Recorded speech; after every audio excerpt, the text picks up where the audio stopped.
നമസ്കാരം. +2 ഫിസിക്സ് ക്ലാസ്സിലേക്ക് സ്വാഗതം. കറന്റ് ഇലക്ട്രിസിറ്റി എന്ന 3rd ചാപ്റ്റർ ആണ് ഇന്ന് ഡിസ്കസ് ചെയ്തു തുടങ്ങുന്നത്. First chapter electric charges and fields, second chapter electrostatic potential and capacitance. ഈ 2 അധ്യായങ്ങളിലും ഇലക്ട്രോസ്റ്റാറ്റിക്സ് ആണ് ഡിസ്കസ് ചെയ്തത്. അതായത് the study of charges at rest.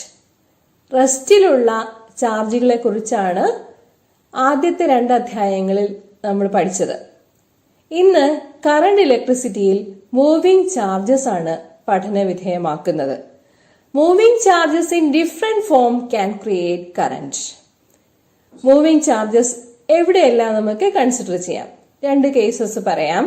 ഒരു മെറ്റൽ സ്ട്രിപ്പിന് സെല്ലുമായി കണക്ട് ചെയ്ത് കഴിഞ്ഞാൽ അവിടെ ഒരു പൊട്ടൻഷ്യൽ ഡിഫറൻസ് കൺസിഡർ ചെയ്യാൻ സാധിക്കും. ആ പൊട്ടൻഷ്യൽ ഡിഫറൻസ് കാരണം ചാർജ് ഫ്ലോ ഉണ്ടാവും. അതുപോലെ ഗ്യാസിൽ കൂടി കറന്റ് കടത്തിവിട്ട് കഴിഞ്ഞാൽ അയണൈസേഷൻ ഉണ്ടാവും. അപ്പോൾ migration of charged atoms or ions from one region to another creates current in ionised gas. Okay, അപ്പോ ഗ്യാസിൽ കൂടിയുള്ള ചാർജിന്റെ ഫ്ലോയും മെറ്റൽ സ്ട്രിപ്പിൽ കൂടിയുള്ള പൊട്ടൻഷ്യൽ ഡിഫറൻസ് കാരണമുള്ള ചാർജ് ഫ്ലോയും രണ്ടും 2 കേസസ് ആയിട്ട് തന്നെ ഡിസ്കസ് ചെയ്യേണ്ടതാണ്. ഓക്കെ,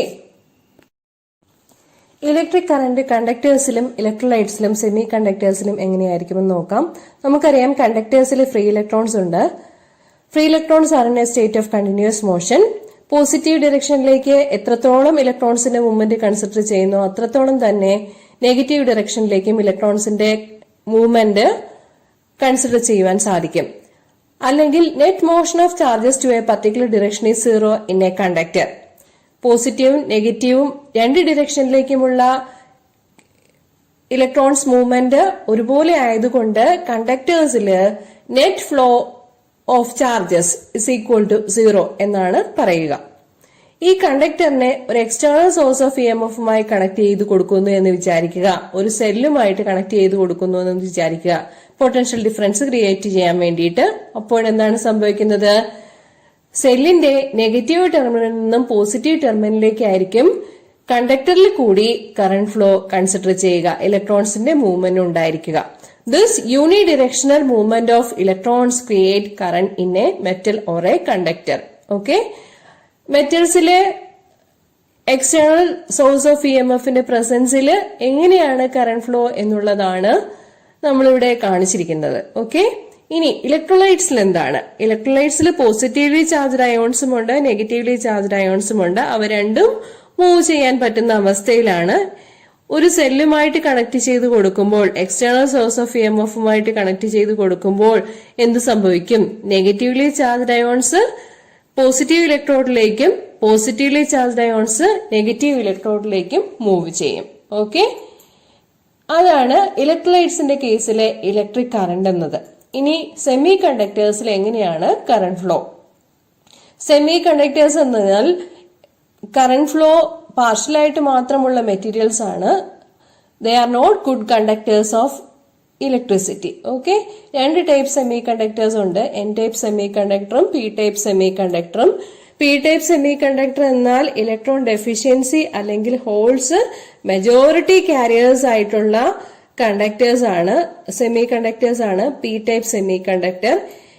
ഇലക്ട്രോൺസ് മെജോറിറ്റി കാരിയേഴ്സ് ആയിട്ടുള്ള സെമി കണ്ടക്ടേഴ്സിനെ പറയുന്ന പേരാണ് N ടൈപ്പ് സെമി കണ്ടക്ടേഴ്സ്. ഇവിടെ കാണിച്ചിരിക്കുന്നത് P ടൈപ്പിന്റെയും N ടൈപ്പിന്റെയും ഒരു ജംഗ്ഷൻ ആണ്.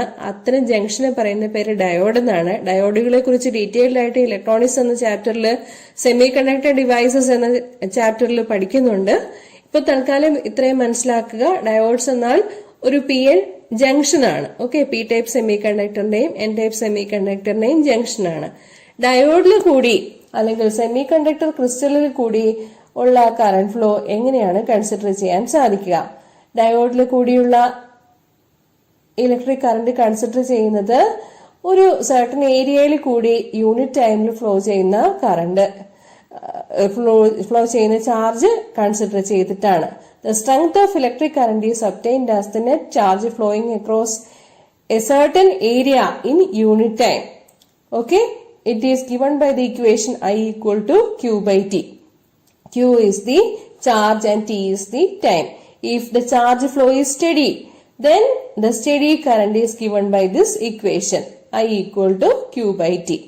ഇനി ചാർജ് ഫ്ലോ വേരി ചെയ്യുന്നുണ്ടെങ്കിൽ, സമയത്തിനനുസരിച്ച് ചാർജ് ഫ്ലോ ഒരേപോലെ അല്ല എന്നുണ്ടെങ്കിൽ, അതിന്റെ നിരക്ക് വ്യത്യാസപ്പെടുന്നുണ്ടെങ്കിൽ അത്തരം കറണ്ട് എങ്ങനെ കണക്കാക്കാൻ സാധിക്കും? ഒരു പ്രത്യേക ഇൻസ്റ്റന്റ് ഓഫ് ടൈമിലെ കറണ്ട് കണക്കാക്കാനുള്ളത് ഇക്വേഷൻ ആണ് I T equal to limit delta T tends to 0 delta Q by delta T. Delta Q എന്നാൽ charge flow, varying charge flow ആണ് ഡെൽറ്റ ക്യൂ എന്നതുകൊണ്ട് ഉദ്ദേശിക്കുന്നത്. ഡെൽറ്റ ടി എന്ന് വെച്ചാൽ ആ സമയത്തിന്റെ ഇന്റർവെൽ ആണ്. സമയത്തിന്റെ ഇന്റർവെൽ വളരെ ചെറുതാണ് എന്ന് കാണിക്കാൻ വേണ്ടിയിട്ടാണ് ഡെൽറ്റ ടി ടെൻസ് ടു 0 എന്ന് കൊടുത്തിരിക്കുന്നത്. Okay, charge flow is varying. If for the case of varying charges, then I is given by the equation limit delta t tends to 0 delta q by delta t, or I equal to dq by dt. dq എന്നാൽ varying charge, dq flow of charges is if it is varying, then dt is the time interval. Okay, current flow consider ചെയ്യുമ്പോൾ അല്ലെങ്കിൽ electric കറന്റിന്റെ കാര്യം എടുക്കുമ്പോൾ unit ആയിട്ട് പറയുന്നത് ampere ആണ്. I equal to Q by T എന്നുള്ളതാണ് ഇക്വേഷൻ എന്ന് നമുക്കറിയാം. ഓക്കെ, ക്യൂ എന്നാൽ ചാർജ്, ചാർജിന്റെ യൂണിറ്റ് കൂളമാണ്, ടിയുടെ യൂണിറ്റ്, ടൈമിന്റെ യൂണിറ്റ് സെക്കൻഡ് ആണ്. ഇപ്പൊ കൂളം സെക്കൻഡ് റൈസ് ടു -1 എന്നാണ് കറണ്ടിന്റെ യൂണിറ്റ് വരിക. കൂളം സെക്കൻഡ് റൈസ് ടു -1 പറയുന്ന പേരാണ് ആംപിയർ. കറണ്ട് എന്നുള്ളത് ഒരു സ്കെയിലാർ ക്വാണ്ടിറ്റി ആണ്, ഡിറക്ഷൻ കൺസിഡർ ചെയ്യുന്നില്ല. ഓക്കെ, ഇനി നമുക്ക് കറണ്ട് ഡെൻസിറ്റി എന്താണെന്ന് മനസ്സിലാക്കണം. കറണ്ട് ഡെൻസിറ്റി എന്നാൽ ഒരു പ്രത്യേക ഏരിയയിൽ കൂടി ഉള്ള കറണ്ട് ഫ്ലോ ആണ്. Okay, or current density J equal to I by A. Direction പ്രധാനമായതുകൊണ്ട് കറണ്ട് ഡെൻസിറ്റി ഒരു വെക്ടർ ക്വാണ്ടിറ്റി ആണ്.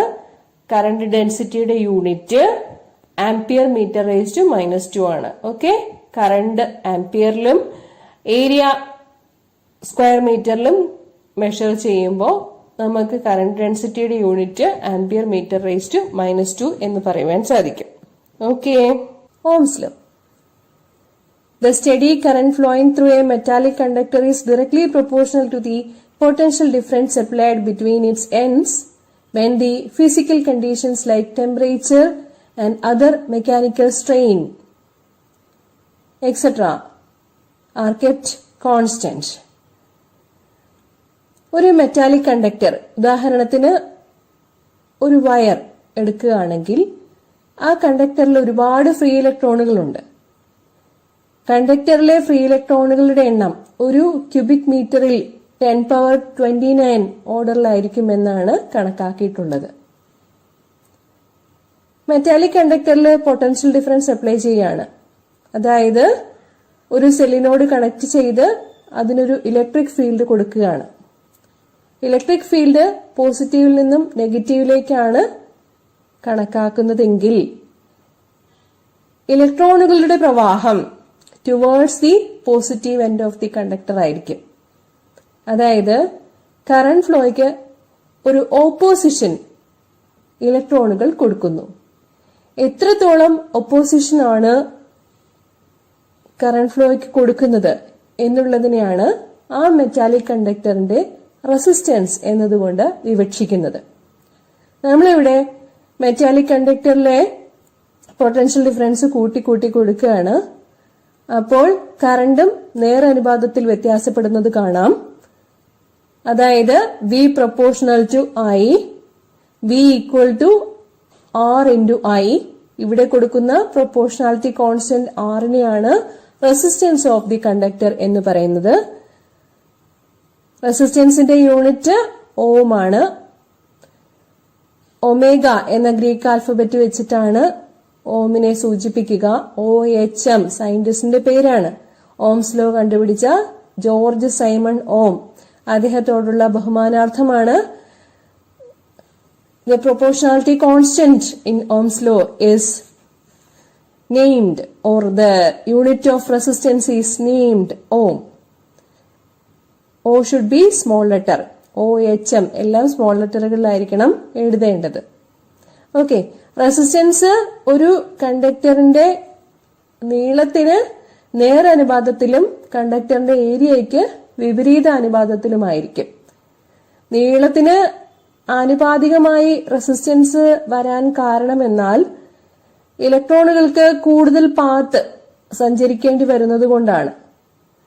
അതായത് കൂടുതൽ ഒപ്പോസിഷൻ കൊടുക്കേണ്ടതായിട്ട് വരും. നീളം കൂടുന്നതിനനുസരിച്ച് കറന്റ് ഫ്ലോയ്ക്ക് ഒപ്പോസിഷൻ കൊടുക്കാൻ കൂടുതൽ പാത്ത് സഞ്ചരിക്കേണ്ടതായിട്ട് വരും, അല്ലെങ്കിൽ R പ്രൊപ്പോർഷണൽ ടു L. ഇനി ഏരിയ കൂടുമ്പോൾ എന്താണ് സംഭവിക്കുക? ഏരിയ കൂടുമ്പോൾ റെസിസ്റ്റൻസ് കുറയും. കാരണം എന്താണ്? ഇലക്ട്രോണുകൾക്ക് ഒഴുകാനായിട്ട് കൂടുതൽ ഏരിയ അവിടെ ലഭ്യമാണ്. കൂടുതൽ ഏരിയ ലഭ്യമാകുമ്പോൾ കൊടുക്കുന്ന പ്രതിരോധം കുറയും, അല്ലെങ്കിൽ R is inversely proportional to area of the conductor. R proportional to L by A എന്ന് പറയും.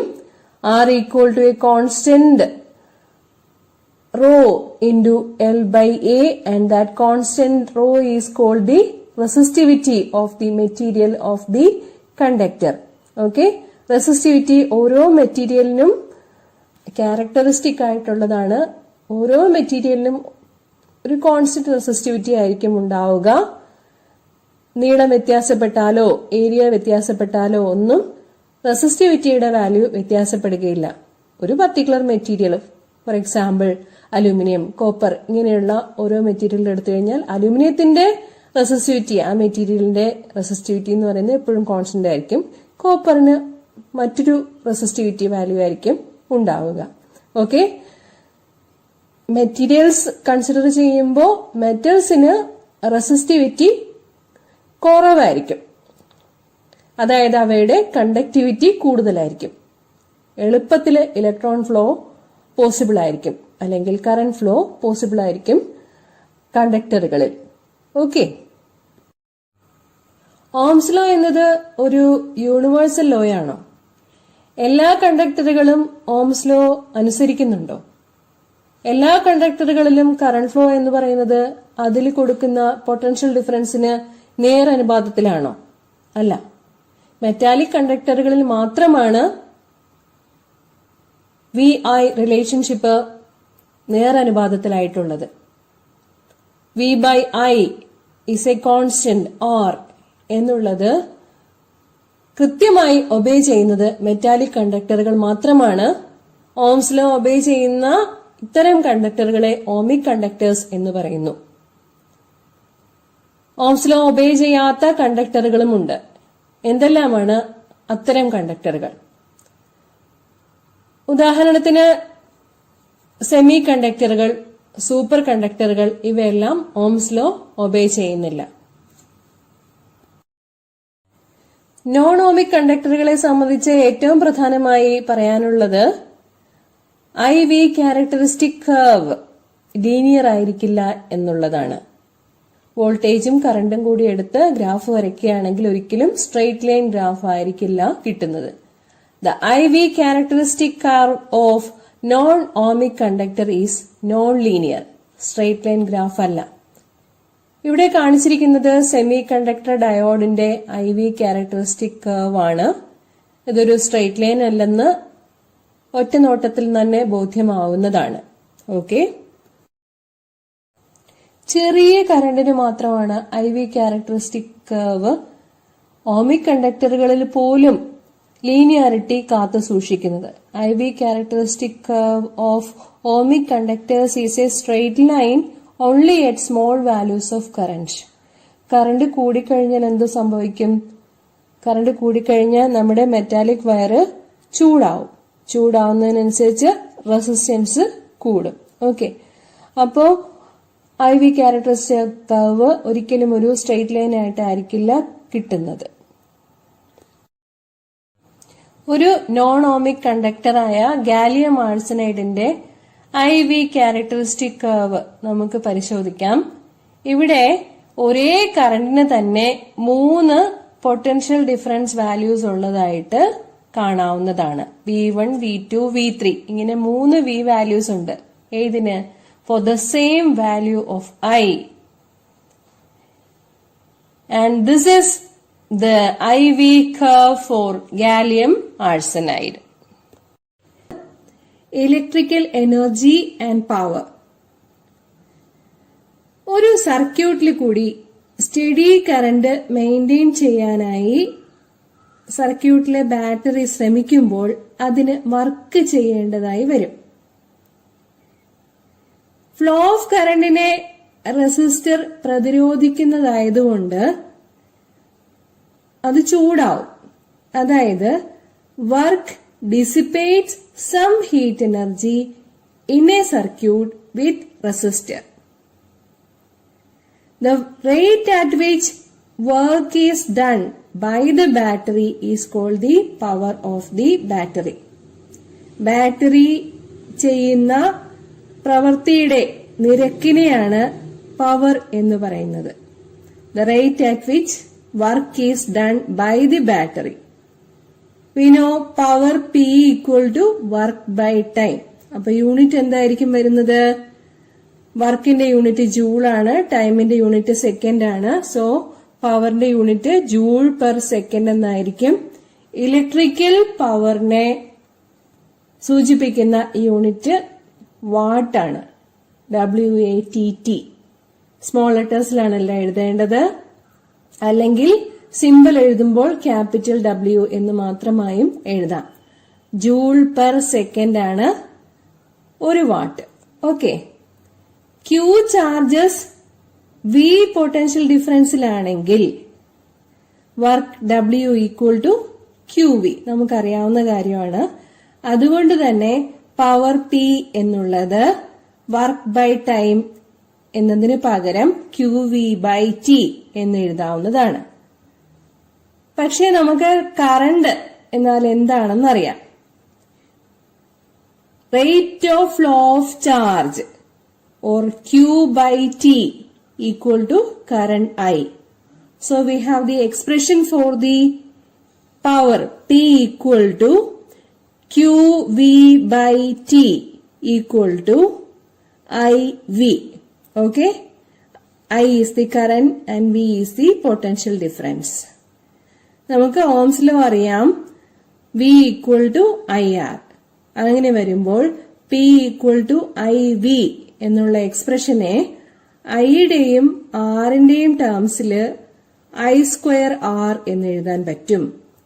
Okay.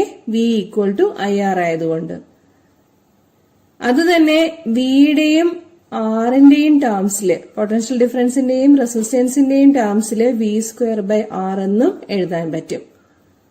Or P equal to I² R equal to V² by R. ഇതിനെ ജൂൾസ് ഹീറ്റിംഗ് എന്നാണ് പറയുന്നത്. T ടൈമില് എത്രത്തോളം ഹീറ്റിംഗ് ഉണ്ടാവുന്നു അതാണ് I² RT അല്ലെങ്കിൽ V² by R into T കൊണ്ട് സൂചിപ്പിക്കുന്നത്. വ്യാവസായിക അടിസ്ഥാനത്തിലുള്ള പവറിന്റെ യൂണിറ്റ് ഹോഴ്സ് പവർ ആണ്.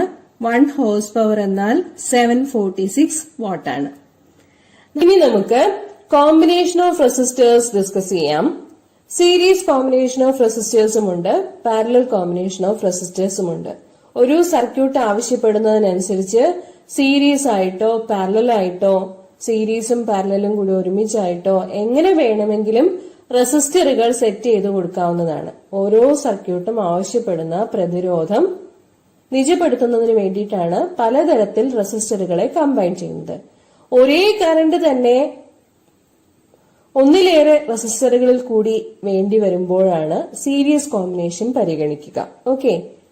The same current I is considered through the resistors R1 and R2 when they are in series combination. Okay. ഇവിടെ കാണിച്ചിരിക്കുന്നത് series combination of R1 and R2 ആണ്. Circuit complete ആണ്. V ആണ് cell ഉപയോഗിച്ച് ഏർപ്പെടുത്തുന്ന potential difference. I current ആണ് R1 കൂടിയും R2 കൂടിയും പരിഗണിക്കുന്നത്. റെസിസ്റ്റർ വാല്യൂസ് ഡിഫറെന്റ് ആയതുകൊണ്ട് തന്നെ അവയുടെ അക്രോസ് ആയിട്ടുള്ള പൊട്ടൻഷ്യൽ ഡ്രോപ്പും വ്യത്യാസമായിരിക്കും. V1 ആണ് R1 അക്രോസ് ആയിട്ടുള്ള പൊട്ടൻഷ്യൽ ഡ്രോപ്പ് എന്ന് വിചാരിക്കുക. R2 അക്രോസ് ആയിട്ടുള്ള പൊട്ടൻഷ്യൽ ഡ്രോപ്പ് V2 ആണെന്ന് വിചാരിക്കുക. ടോട്ടൽ പൊട്ടൻഷ്യൽ ഡിഫറൻസ് V എന്നുള്ളത് V1 plus V2 ആയിരിക്കും. Okay, across R1 we have V1 equal to IR1, V2 equal to IR2 across R2. Total potential difference V equal to V1 plus V2. Okay, let us substitute the values of V1 and V2. Then we will get the equation V equal to I into R1 plus R2. Okay, ഇനി ഈ രണ്ട് റെസിസ്റ്ററുകൾ series ആയിട്ട് കൊടുത്തതിന് പകരം ഒരു effective resistance RS in series സർക്യൂട്ടിൽ ഉൾപ്പെടുത്തുകയാണ് എന്ന് വിചാരിക്കുക. ഓക്കെ, അങ്ങനെ വരുമ്പോൾ ആ റെസിസ്റ്ററിൽ കൂടിയുള്ള കറണ്ട് I ആയിരിക്കും. So we have the potential drop V equal to I into RS. So IRS equal to I into R1 plus R2. Equation 1 values substitute ചെയ്ത് കൊടുത്തതാണ്. സെയിം കറണ്ട് I തന്നെ ആയതുകൊണ്ട് അവ ക്യാൻസൽ ആയി പോകും. So the effective resistance when two resistors R1 and R2 are connected in series is RS, which is equal to R1 plus R2. Equivalent resistance of the series combination is RS. Okay, ഇനി നമുക്ക് റെസിസ്റ്ററുകൾ add ചെയ്ത് കൊടുക്കാം. ഒരു resistor കൂടി add ചെയ്യാണ്. അപ്പോ നേരത്തെ കണ്ടത് പ്രകാരം ഇക്വേഷൻ ഇങ്ങനെയായിരിക്കും വരുന്നത്. V1 equal to IR1, V2 equal to IR2, V3 equal to IR3. Same current is flowing through each of the resistors R1, R2 and R3, or V equal to I into R1 plus R2 plus R3. R1, R2, R3 എന്നീ series റെസിസ്റ്ററുകൾക്ക് പകരം ഒരു effective resistance RS കൊടുക്കുകയാണെങ്കിൽ നമ്മുടെ equation V equal to I into RS എന്നാവും. അങ്ങനെ വരുമ്പോൾ equation കിട്ടുന്നത് ഇങ്ങനെയായിരിക്കും. RS is equal to R1 plus R2 plus R3. Okay, ഇനി ഈ റെസിസ്റ്റർ വാല്യൂസ് എല്ലാം സെയിം ആണെന്ന് വിചാരിക്കുക. സെയിം വാല്യൂ ആണ് കൊടുക്കുന്നതെങ്കിൽ എല്ലാം കൂടി കൂട്ടിയെടുത്താൽ മതി. For n resistors to be connected in series, then RS is equal to R1 plus R2 plus R3 plus etc plus RN. എല്ലാ വാല്യൂസും സെയിം ആണെന്ന് വിചാരിച്ചോളൂ. R1 equal to R2 equal to R3 equal to അങ്ങനെയാണെന്ന് ഓർത്തോളൂ. എല്ലാ വാല്യൂസും എല്ലാ resistance വാല്യൂസും same ആണെന്ന് വിചാരിച്ചാൽ n റെസിസ്റ്ററുകൾ ഉണ്ടെങ്കിൽ എന്തായിരിക്കും effective resistance? That is N into R ആയിരിക്കും. ഓക്കെ, അടുത്തതായി പറയാനുള്ളത് പാരലൽ കോമ്പിനേഷൻ ഓഫ് റെസിസ്റ്റേഴ്സ് എന്ന കാര്യമാണ്. പാരലൽ കോമ്പിനേഷൻ ഓഫ് റെസിസ്റ്റേഴ്സ് എന്ന് പറഞ്ഞാൽ പേര് സൂചിപ്പിക്കുന്നത് പോലെ തന്നെ റെസിസ്റ്ററുകൾ പാരലൽ ആയിട്ട് കൊടുക്കണം, സമാന്തരമായിട്ട് കൊടുക്കണം. അവയുടെ എൻഡുകൾ കോമൺ ആയിട്ടായിരിക്കണം കൊടുക്കേണ്ടത്. One end of all resistors are connected to a common point and the other ends to another common point. Then we call such a combination parallel combination of resistors. Okay, ഇവിടെ ആ common പോയിന്റില് വരുന്ന current വിവിധ റെസിസ്റ്ററുകളിലേക്ക് split ചെയ്തു പോവുകയാണ് ചെയ്യുന്നത്. റെസിസ്റ്ററിന്റെ മൂല്യം അനുസരിച്ച് ഓരോന്നിനും കൂടിയുള്ള വൈദ്യുത പ്രവാഹം വ്യത്യാസമുള്ളതായിരിക്കും. ടോട്ടൽ കറണ്ട് ഓരോ റെസിസ്റ്ററുകളിലും കൂടി സ്പ്ലിറ്റപ്പ് ചെയ്തു പോകുന്നതായി കാണാവുന്നതാണ്. ഓക്കെ, സോ ഇവിടെ രണ്ട് റെസിസ്റ്ററുകളാണ് എടുക്കുന്നതെങ്കിൽ ടോട്ടൽ കറണ്ട് I എന്നുള്ളത് I1 പ്ലസ് I2 എന്നായിരിക്കും. ഓക്കെ, അപ്പോ എന്താ പൊട്ടൻഷ്യൽ ഡിഫറൻസ് സെയിം ആയിട്ട് വരുന്ന കോമ്പിനേഷനെയാണ് പാരലൽ കോമ്പിനേഷൻ ഓഫ് റെസിസ്റ്റേഴ്സ് എന്ന് പറയുക. കറണ്ട് സെയിം ആയിട്ട് വരുന്നതാണ് series combination. Potential drop same ആയിട്ട് വരുന്നതാണ് parallel combination of resistors. Okay, നേരത്തെ കണ്ടതുപോലെ തന്നെ നമുക്ക് ഇക്വേഷൻ എഴുതാൻ പറ്റും. പക്ഷെ ഇവിടെ എന്താ I equal to I1 plus I2 എന്നുള്ള ഇക്വേഷൻ ആണ് എടുക്കുന്നത്. കാരണം കറണ്ട് ആണ് സ്പ്ലിറ്റ് ചെയ്ത് പോകുന്നത്. ഓക്കെ, ഏതാണോ സ്പ്ലിറ്റ് ചെയ്ത് പോകുന്നത് അതിനായിരിക്കണം ഇക്വേഷൻ എഴുതേണ്ടത്.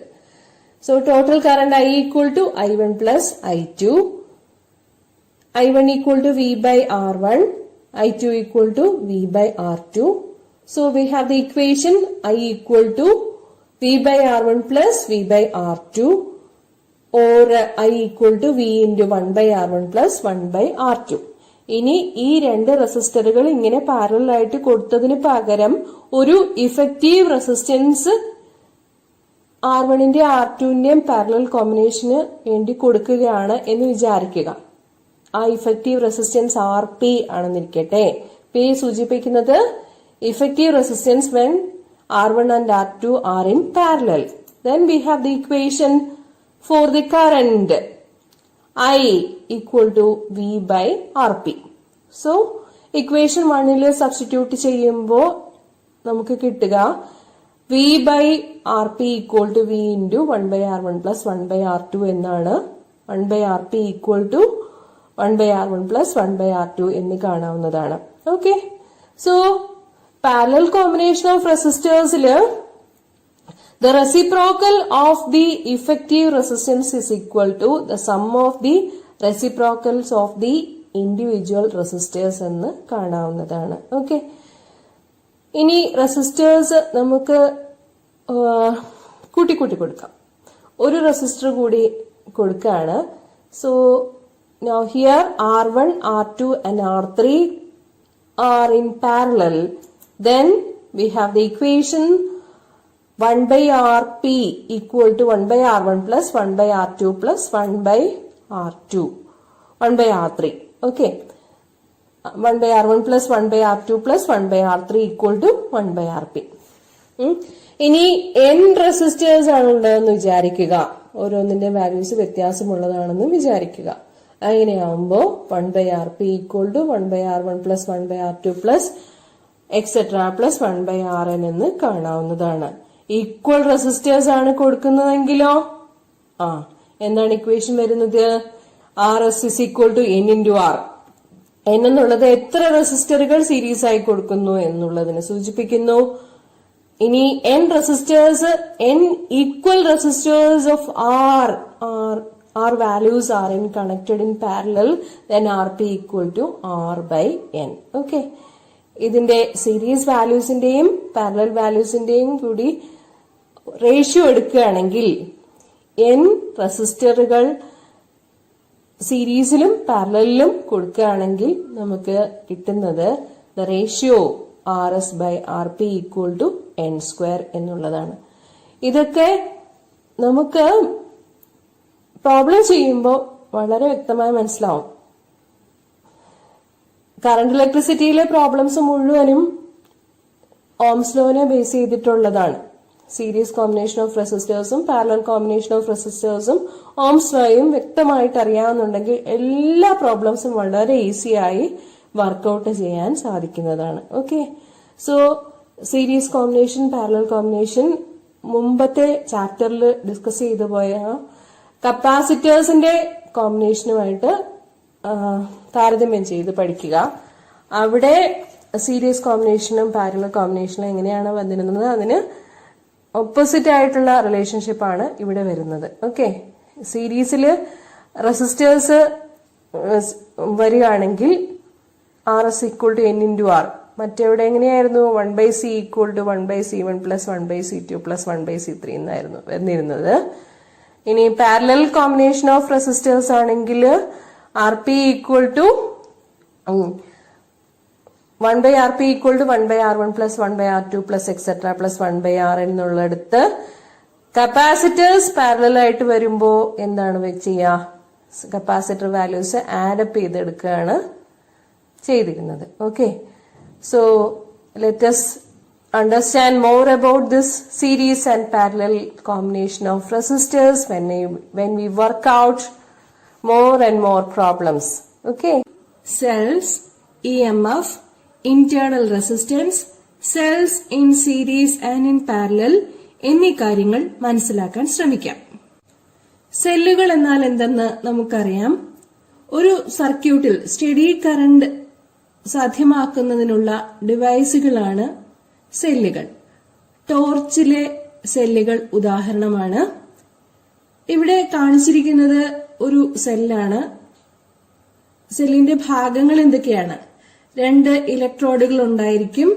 ആ ഇലക്ട്രോഡുകൾ ഇലക്ട്രോളിറ്റിക് സൊല്യൂഷൻ അല്ലെങ്കിൽ ഇലക്ട്രോലൈറ്റിൽ ഡിപ്പ് ചെയ്ത് വെച്ചിട്ടുണ്ടാവും. ഓക്കെ, പോസിറ്റീവ് ചാർജും നെഗറ്റീവ് ചാർജും ഉള്ളവയാണ് ഇലക്ട്രോഡുകൾ. ഇലക്ട്രോമോട്ടീവ് ഫോഴ്സ് കൊടുത്ത് സർക്യൂട്ട് പൂർണ്ണമാക്കി കഴിയുമ്പോൾ അതിൽ കൂടി പോസിറ്റീവ് ചാർജുകളുടെയും നെഗറ്റീവ് ചാർജുകളുടെയും സ്വതന്ത്രമായ സഞ്ചാരം ഉണ്ടാവും. ഓക്കെ, ഇലക്ട്രോമോട്ടീവ് ഫോഴ്സിനെ എതിർത്തുകൊണ്ട് സെല്ല് സ്വന്തമായി അഥവാ ഇലക്ട്രോലൈറ്റ് സ്വന്തമായി ചാർജുകളുടെ മൂവ്മെന്റിനെ പ്രതിരോധിക്കാൻ ശ്രമിക്കും.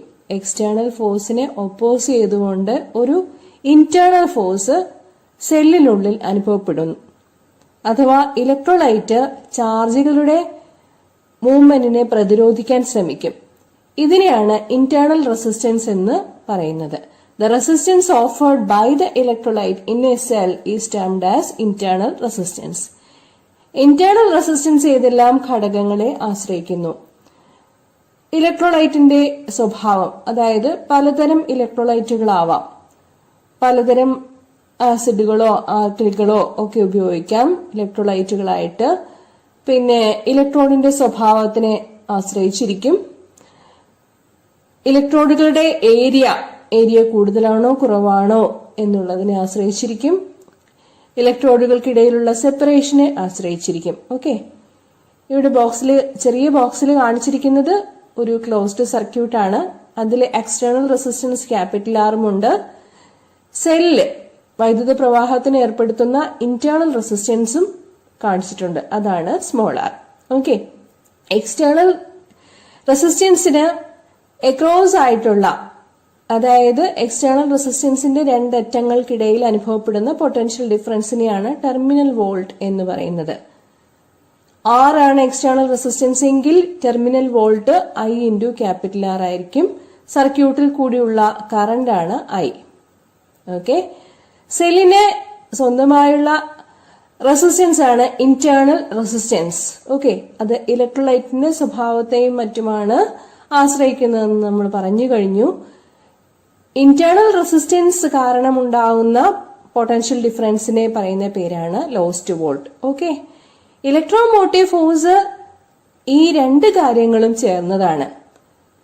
That is the total work done to move unit charge once in the circuit. ഒരു സർക്യൂട്ട് പൂർണ്ണമാക്കുന്നതിന് വേണ്ടിയിട്ട് ടോട്ടൽ വർക്ക് ഡൺ എത്രയായിരിക്കും? അത് പൊട്ടൻഷ്യൽ ഡിഫറൻസ് എക്സ്റ്റേണൽ റെസിസ്റ്റൻസിന്റെ പൊട്ടൻഷ്യൽ ഡിഫറൻസിന്റെയും ഇന്റേണൽ റെസിസ്റ്റൻസിന്റെ പൊട്ടൻഷ്യൽ ഡിഫറൻസിന്റെയും തുകയായിരിക്കും. That is terminal voltage plus lost voltage, രണ്ടും കൂടി ചേർന്നതായിരിക്കും ഇലക്ട്രോമോട്ടീവ് ഫോഴ്സ്. ഓക്കെ, നമ്മള് സെല്ലിൽ അപ്ലൈ ചെയ്യുന്ന ഇലക്ട്രോമോട്ടീവ് ഫോഴ്സ് എന്ന് പറയുന്നത് 2 കാര്യങ്ങൾക്ക് വേണ്ടിയിട്ടാണ് പ്രയോജനപ്പെടുത്തുന്നത്. ഒന്ന് ടെർമിനൽ വോൾട്ടേജിന് വേണ്ടിയും മറ്റൊന്ന് സെല്ലിന്റെ ഇന്റേണൽ റെസിസ്റ്റൻസ് കാരണമുള്ള പൊട്ടൻഷ്യൽ ഡിഫറൻസിന് വേണ്ടിയും ലോസ്റ്റ് വോൾട്ടിന് വേണ്ടിയിട്ടും. Okay, so E equal to I into capital R plus I into small r, or I into capital R plus small r. So സർക്യൂട്ടിൽ കൂടിയുള്ള ടോട്ടൽ കറന്റിന്റെ ഇക്വേഷൻ ഇങ്ങനെ എഴുതാം: I equal to E divided by capital R plus small r. Cells in series പരിശോധിക്കാം. ഇവിടെ 2 സെല്ലുകൾ series ആയി കൊടുത്തിരിക്കുകയാണ്. ഒരെണ്ണത്തിന്റെ അറ്റത്ത് നിന്ന് മറ്റൊന്ന് വരത്തക്ക രീതിയിലാണ് സീരീസ് കോമ്പിനേഷൻ കണക്കാക്കുക. E1 ആൻഡ് E2 ആണ് 2 സെല്ലുകൾ. R1 ആൻഡ് R2 അവയുടെ ഇന്റേണൽ റെസിസ്റ്റൻസുകളാണ്. തൊട്ട് മുൻപ് സൂചിപ്പിച്ച ഇലക്ട്രോമോട്ടീവ് ഫോഴ്സ് EMFന്റെ ഇക്വേഷൻ ഓർത്തിരിക്കുന്നത് നല്ലതായിരിക്കും. ഇലക്ട്രോമോട്ടീവ് ഫോഴ്സ് നമ്മൾ പറഞ്ഞു, അത് ടെർമിനൽ വോൾട്ടും ലോസ്റ്റ് വോൾട്ടും ചേർന്നതാണ്. അതായത് സെല്ലിൽ അപ്ലൈ ചെയ്യുന്ന ഇലക്ട്രോമോട്ടീവ് ഫോഴ്സ് 2 കാര്യങ്ങൾക്ക് വേണ്ടിയിട്ടാണ് പ്രയോജനപ്പെടുത്തുന്നത്. Okay, I into capital R plus I into small r. സർക്യൂട്ടിൽ കൂടിയുള്ള കറണ്ട് I ആണെങ്കിൽ എക്സ്റ്റേണൽ റെസിസ്റ്റൻസ് ക്യാപിറ്റൽ R ആണെങ്കിൽ സെൽ ഓഫർ ചെയ്യുന്ന ഇന്റേണൽ റെസിസ്റ്റൻസ് സ്മോൾ r ആണെങ്കിൽ electromotive force E equal to I into capital R plus I into small r ആയിരിക്കും. Okay, അതിൽ നിന്ന് potential ഡിഫറൻസിന്റെ equation എഴുതാൻ പറ്റും. ഓക്കെ, രണ്ട് പോയിന്റുകൾക്കിടയിൽ അനുഭവപ്പെടുന്ന പൊട്ടൻഷ്യൽ ഡിഫറൻസ് എത്രയായിരിക്കുമെന്ന് നോക്കാം. എ ബി സി എന്നീ പോയിന്റ്സ് ആണ് ഇവിടെ കാണിച്ചിരിക്കുന്നത്. എ ആൻഡ് ബി എന്നാൽ സെൽ 1ന് ബാധകമായ പോയിന്റുകളാണ്. Potential difference between A and B VAB equal to E1 minus IR1 ആയിരിക്കും, നേരത്തെ പറഞ്ഞ ഇക്വേഷൻ പ്രകാരം. അതുപോലെ ബിക്കും സിക്കും അക്രോസ് ആയിട്ട് അനുഭവപ്പെടുന്ന potential difference VBC equal to E2 minus IR2 ആയിരിക്കും. ഇതിന്റെ രണ്ടിന്റെയും കൂടി തുകയെടുത്താൽ കിട്ടുന്നതാണ് AC എന്നീ രണ്ട് പോയിന്റുകൾക്കിടയിലുള്ള പൊട്ടൻഷ്യൽ ഡിഫറൻസ് എന്നത്, അതായത് സീരീസ് കോമ്പിനേഷന്റെ potential difference, which is E1 minus IR1 plus E2 minus IR2. So E1 plus E2 ബ്രാക്കറ്റിൽ കൊടുക്കാം, minus of I into R1 plus R2. ഇനി നമ്മൾ രണ്ട് സെല്ലുകൾക്ക് പകരമായി ഒരു ഇക്വലന്റ് സെൽ വെക്കുന്നു എന്ന് വിചാരിക്കുക. അങ്ങനെയാവുമ്പോൾ ഇക്വേഷൻ എങ്ങനെ മാറും? VAC equal to E equivalent minus I into R equivalent എന്നായിരിക്കും. സെല്ലുകളുടെ സീരീസ് കോമ്പിനേഷന് നമുക്ക് രണ്ട് ഇക്വേഷനുകൾ കിട്ടിക്കഴിഞ്ഞു. VAC equal to E1 plus E2 minus I into R1 plus R2. അതുപോലെ VAC equal to E equivalent minus I into R equivalent. ഒന്നാമത്തെ ഇക്വേഷനെയും രണ്ടാമത്തെ ഇക്വേഷനെയും കൂടി കമ്പയർ ചെയ്യാൻ സാധിക്കും. അപ്പോ കിട്ടുന്നത് E equivalent equal to E1 plus E2 എന്നായിരിക്കും. R equivalent equal to R1 plus R2 എന്നായിരിക്കും. ഇനി നമ്മൾ കാണുന്നത് രണ്ടാമത്തെ സെല്ലിന്റെ പൊളാരിറ്റി മാറ്റുകയാണ്. ഇപ്പോ പോസിറ്റീവ് നെഗറ്റീവും കിടക്കുന്നതിനെ ഒന്ന് മാറ്റുകയാണ്. ഇപ്പൊ എങ്ങനെയാ? നെഗറ്റീവായി അല്ലെ? നെഗറ്റീവ് E1ന്റെ നെഗറ്റീവിനോടാണ് E2ന്റെ നെഗറ്റീവ് വന്നിരിക്കുന്നത്. അങ്ങനെ വരുമ്പോ ഇക്വലന്റ് റെസിസ്റ്റൻസ് ഇക്വേഷൻ ഇങ്ങനെ മാറും. E equivalent equal to E1 minus E2. R equivalentന് വ്യത്യാസമൊന്നും വരികയില്ല, R1 പ്ലസ് R2 എന്നായിരിക്കും വരിക. ഇനി നമുക്ക് സെൽസ് ഇൻ പാരലൽ പരിശോധിക്കാം. ഡയഗ്രത്തിൽ രണ്ട് സെല്ലുകൾ പാരലലായി കൊടുത്തിരിക്കുന്നത് വ്യക്തമാണ്. ആദ്യത്തെ സെല്ലിന്റെ EMF E1, അതിന്റെ ഇന്റേണൽ റെസിസ്റ്റൻസ് R1. രണ്ടാമത്തെ സെല്ലിന്റെ EMF E2, അതിന്റെ internal resistance R2. I current ജംഗ്ഷനിൽ മീറ്റ് ചെയ്യുന്നത് രണ്ട് സെല്ലുകളിലേക്കുമായി I1 ആൻഡ് I2 ആയിട്ട് സ്പ്ലിറ്റ് ചെയ്തു പോകുന്നു. Total current I equal to I1 plus I2 എന്നതായിരിക്കും ഇക്വേഷൻ. ഓക്കെ, ഇവിടെ ടെർമിനൽ വോൾട്ടേജ് V എന്നുള്ളത് സെയിം തന്നെയാണ്. രണ്ട് സെല്ലുകളുടെയും അക്രോസ് ആയിട്ട് അനുഭവപ്പെടുന്ന ടെർമിനൽ വോൾട്ടേജ് സെയിം തന്നെയായിരിക്കും. അങ്ങനെയാകുമ്പോൾ നമുക്ക് ABC, ADC എന്നീ സർക്യൂട്ടുകളിൽ കൂടിയുള്ള പൊട്ടൻഷ്യൽ ഡിഫറൻസിന്റെ ഇക്വേഷൻ ഇങ്ങനെ എഴുതാൻ സാധിക്കും. V ഈക്വൽ ടു ടെർമിനൽ വോൾട്ടേജിന്റെ ഇക്വേഷൻ ഇങ്ങനെ എഴുതാൻ സാധിക്കും. V equal to E1 minus IR1. അതിൽ നിന്നും ഫസ്റ്റ് സെല്ലിൽ കൂടിയുള്ള current I1 equal to E1 minus V divided by R1 എന്നും രണ്ടാമത്തെ സെല്ലിൽ കൂടിയുള്ള കറന്റിന്റെ equation I2 equal to E2 minus V divided by R2 എന്നും കിട്ടുന്നതാണ്. ഓക്കെ, രണ്ടാമത്തെ സെല്ലെടുക്കുമ്പോൾ അതിന്റെ terminal voltage V equal to E2 minus IR2 ആയിരിക്കും. ടോട്ടൽ കറന്റ് രണ്ടായിട്ട് സ്പ്ലിറ്റ് ചെയ്തു പോവുകയാണെന്ന് നേരത്തെ സൂചിപ്പിച്ചു. That is I equal to I1 plus I2. Values substitute ചെയ്ത് കൊടുക്കുക. അപ്പോ നമുക്ക് കിട്ടുന്നത് I equal to E1 minus V by R1 plus E2 minus V by R2 എന്നുള്ളതായിരിക്കും. E1 by R1, E2 by R2 അതിന് രണ്ടിനെയും കൂടി ഒരു ബ്രാക്കറ്റിനുള്ളിൽ ഉൾപ്പെടുത്താം. V വരുന്ന ടേംസ് ഒരുമിച്ച് എഴുതുമ്പോൾ മൈനസ് V പുറത്തെടുത്തിട്ട് ബാക്കിയുള്ളത് 1 by R1 plus 1 by R2 ആയിരിക്കും. ഓക്കെ, ഇനി E1/R1 plus E2/R2 എന്നുള്ളത് നമ്മൾ സിംപ്ലിഫൈ ചെയ്യണം.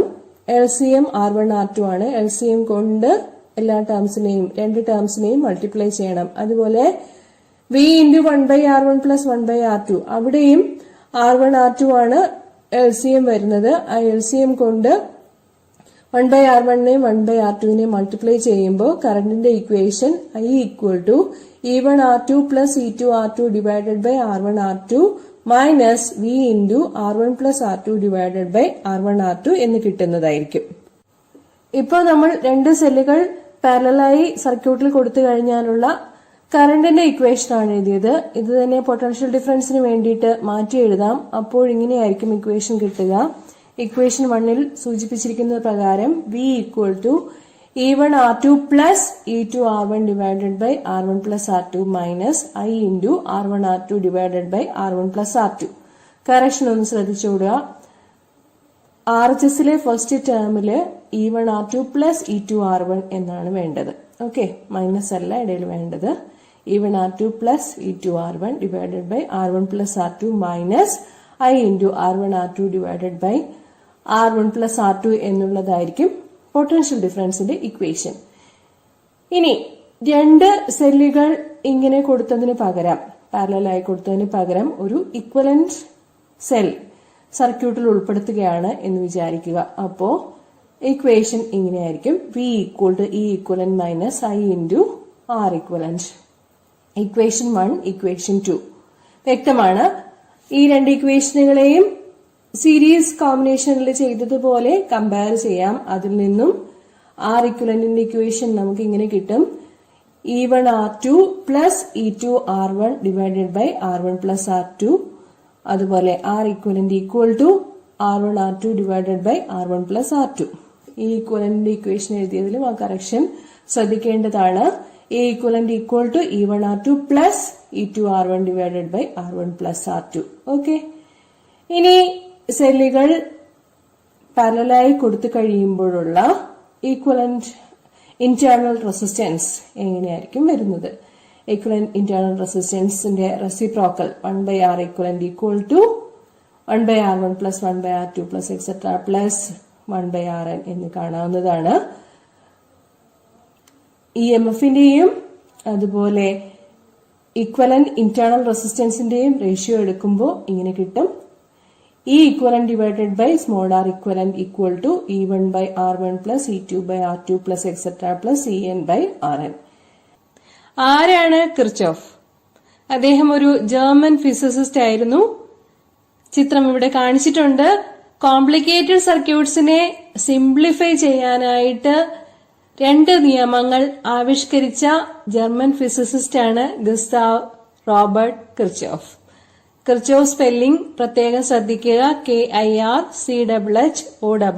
ഓക്കെ, ഇപ്പൊ ഒരു സർക്യൂട്ടിൽ കൂടിയുള്ള കറണ്ടും പൊട്ടൻഷ്യൽ ഡിഫറൻസും ഒക്കെ കൃത്യമായി കണക്കാക്കാൻ കിർച്ചോഫ് റൂൾസിനെ പ്രയോജനപ്പെടുത്താം. നമുക്കറിയാം, ഇലക്ട്രിക് സർക്യൂട്ടുകളെ സംബന്ധിച്ചിടത്തോളം ഏറ്റവും അടിസ്ഥാനപരമായ നിയമം എന്ന് പറയുന്നത് ഓംസ് ലോ ആണ്. പക്ഷേ ഒരു സർക്യൂട്ടിൽ തന്നെ ഒന്നിലധികം EMFകളുടെ സോഴ്സുകളോ ഒരുപാട് റെസിസ്റ്ററുകളോ ഒക്കെ ഉപയോഗിക്കേണ്ടി വന്നാൽ അത്തരം സർക്യൂട്ടിൽ ഓംസ് ലോ പ്രായോഗികമായിരിക്കില്ല. സിമ്പിൾ സർക്യൂട്ട്സിലാണ് ഓംസ് ലോ എളുപ്പത്തിൽ കറണ്ടും പൊട്ടൻഷ്യൽ ഡിഫറൻസും ഒക്കെ കണക്കാക്കാൻ വേണ്ടി ഉപയോഗിക്കാൻ സാധിക്കുക. കോംപ്ലിക്കേറ്റഡ് സർക്യൂട്ട്സിൽ നമുക്ക് കിർച്ചോഫ് റൂൾസ് ആണ് പ്രായോഗികമായിട്ടുള്ളത്. രണ്ട് റൂളുകളാണ് പ്രധാനമായുള്ളത്. ഒന്നാമത്തെ റൂള് ജംഗ്ഷൻ റൂൾ അല്ലെങ്കിൽ പോയിന്റ് റൂൾ എന്നറിയപ്പെടുന്നു. ഒരു ജംഗ്ഷനിൽ മീറ്റ് ചെയ്യുന്ന കറണ്ടുകളുടെ ടോട്ടൽ സം 0 ആയിരിക്കും എന്ന് പറയുന്നതാണ് Kirchhoff's first rule. Algebraic sum of currents meeting at any junction in an electric circuit is 0. ഇത് സ്റ്റേറ്റ്മെന്റ് ഇമ്പോർട്ടന്റ് ആണ്. സിഗ്മ I equal to 0 എന്നുള്ളതാണ് mathematical version. Mathematical statement sigma I equal to 0. Meet ചെയ്യുന്ന കറണ്ടുകളുടെ തുക, അതാണ് sigma I. അത് 0 ആയിരിക്കും എന്ന് പറയുന്നതാണ് ജംഗ്ഷൻ റൂൾ അല്ലെങ്കിൽ പോയിന്റ് റൂൾ. ഇവിടെ ജംഗ്ഷൻ ഏതാണെന്ന് കാണിച്ചിട്ടുണ്ട്. 5 കറണ്ടുകൾ കാണിച്ചിട്ടുണ്ട്. എല്ലാം കൂടെ ഒരു പോയിന്റിൽ മീറ്റ് ചെയ്യാണ്. I1, I2, I3 വരുന്ന കറണ്ടുകളാണ്, ഇൻകമിംഗ് കറണ്ട് ആണ്. ഓക്കെ, I4, I5 ഇവ പോകുന്ന കറണ്ടുകളാണ്. ഇൻകമിംഗ് കറണ്ടുകൾ പോസിറ്റീവ് ആയിട്ടാണ് എടുക്കുന്നത്, ഔട്ട് ഗോയിങ് കറണ്ടുകൾ നെഗറ്റീവ് ആയിട്ടാണ് എടുക്കുന്നത്. Okay, currents reaching the junction are taken as positive, currents leaving the junction are taken as negative. Okay, അങ്ങനെ വരുമ്പോൾ ടോട്ടൽ സം 0 എങ്ങനെ എഴുതാൻ പറ്റും? I1 plus I2 plus I3 minus I4 minus I5 equal to 0. വരുന്ന കറണ്ടുകൾ സമം പോകുന്ന കറണ്ടുകൾ. വരുന്ന കറണ്ടുകൾ ഏതൊക്കെയാണ്? I1 plus I2 plus I3. ഇതാണ് വരുന്ന കറണ്ടുകളുടെ തുക. പോകുന്ന കറണ്ടുകൾ I4ഉം I5ഉം. Okay, I1 plus I2 plus I3 equal to I4 plus I5 as given here. Okay, so junction rule മനസ്സിലായി കാണും എന്ന് വിചാരിക്കുന്നു. ഇനി നമുക്ക് കിർച്ചോഫിന്റെ രണ്ടാമത്തെ റൂൾ പരിശോധിക്കാം. മെഷ് റൂൾ അല്ലെങ്കിൽ ലൂപ്പ് റൂൾ എന്നാണ് അറിയപ്പെടുന്നത്. രണ്ടാമത്തെ റൂള് സ്റ്റേറ്റ്മെന്റ് ഇങ്ങനെയാണ്: algebraic sum of products of currents and resistances in any close loop equal to the algebraic sum of the EMFs in that loop. Loop എന്ന് പറഞ്ഞാൽ ഒരു closed സർക്യൂട്ടാണ്. ഒരു ക്ലോസ്ഡ് സർക്യൂട്ടിൽ കൂടിയുള്ള കറന്റുകളുടെയും കറസ്പോണ്ടിങ് റെസിസ്റ്റൻസുകളുടെയും പ്രോഡക്റ്റുകൾ എടുത്ത് തുകയെടുത്തു കഴിഞ്ഞാൽ അതെന്തിനെ സൂചിപ്പിക്കുമെന്നാണ് പറയുന്നത്? ടോട്ടൽ ഇഎംഎഫ്, ആ ലൂപ്പിലെ ടോട്ടൽ ഇഎംഎഫിനെ സൂചിപ്പിക്കും. The algebraic sum of the products of currents and resistances in any closed loop is equal to the algebraic sum of the EMFs in that loop. Mathematical statement ഇങ്ങനെയാണ്: sigma IR equal to sigma E. Sigma IR എന്ന് പറഞ്ഞാൽ കറണ്ടിന്റെയും റെസിസ്റ്റൻസിന്റെയും product എടുത്തിട്ട് അത് some ചെയ്യുന്നതാണ്. Sigma E എന്ന് പറഞ്ഞാൽ total EMF in the closed loop. Okay, ഏത് ലൂപ്പാണ് എടുക്കുന്നത് അവിടുത്തെ EMF ആണ് സിഗ്മ ഇ എന്നതുകൊണ്ട് സൂചിപ്പിക്കുന്നത്.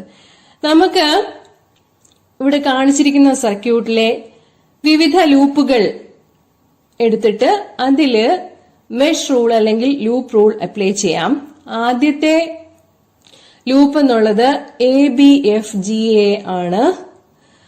I1 R1 ആദ്യത്തെ കറണ്ടും റെസിസ്റ്റൻസും, പിന്നെ I2 R2, പിന്നെ എന്താ ഉള്ളത്?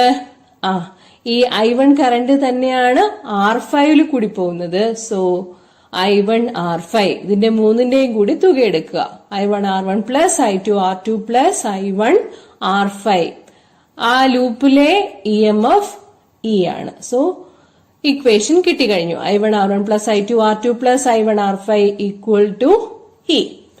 ഇനി BCDFB എന്ന ലൂപ്പ് നോക്കുക. റെഡിൽ കാണിച്ചിട്ടുണ്ട് BCDFB. അവിടെ EMF ഇല്ല.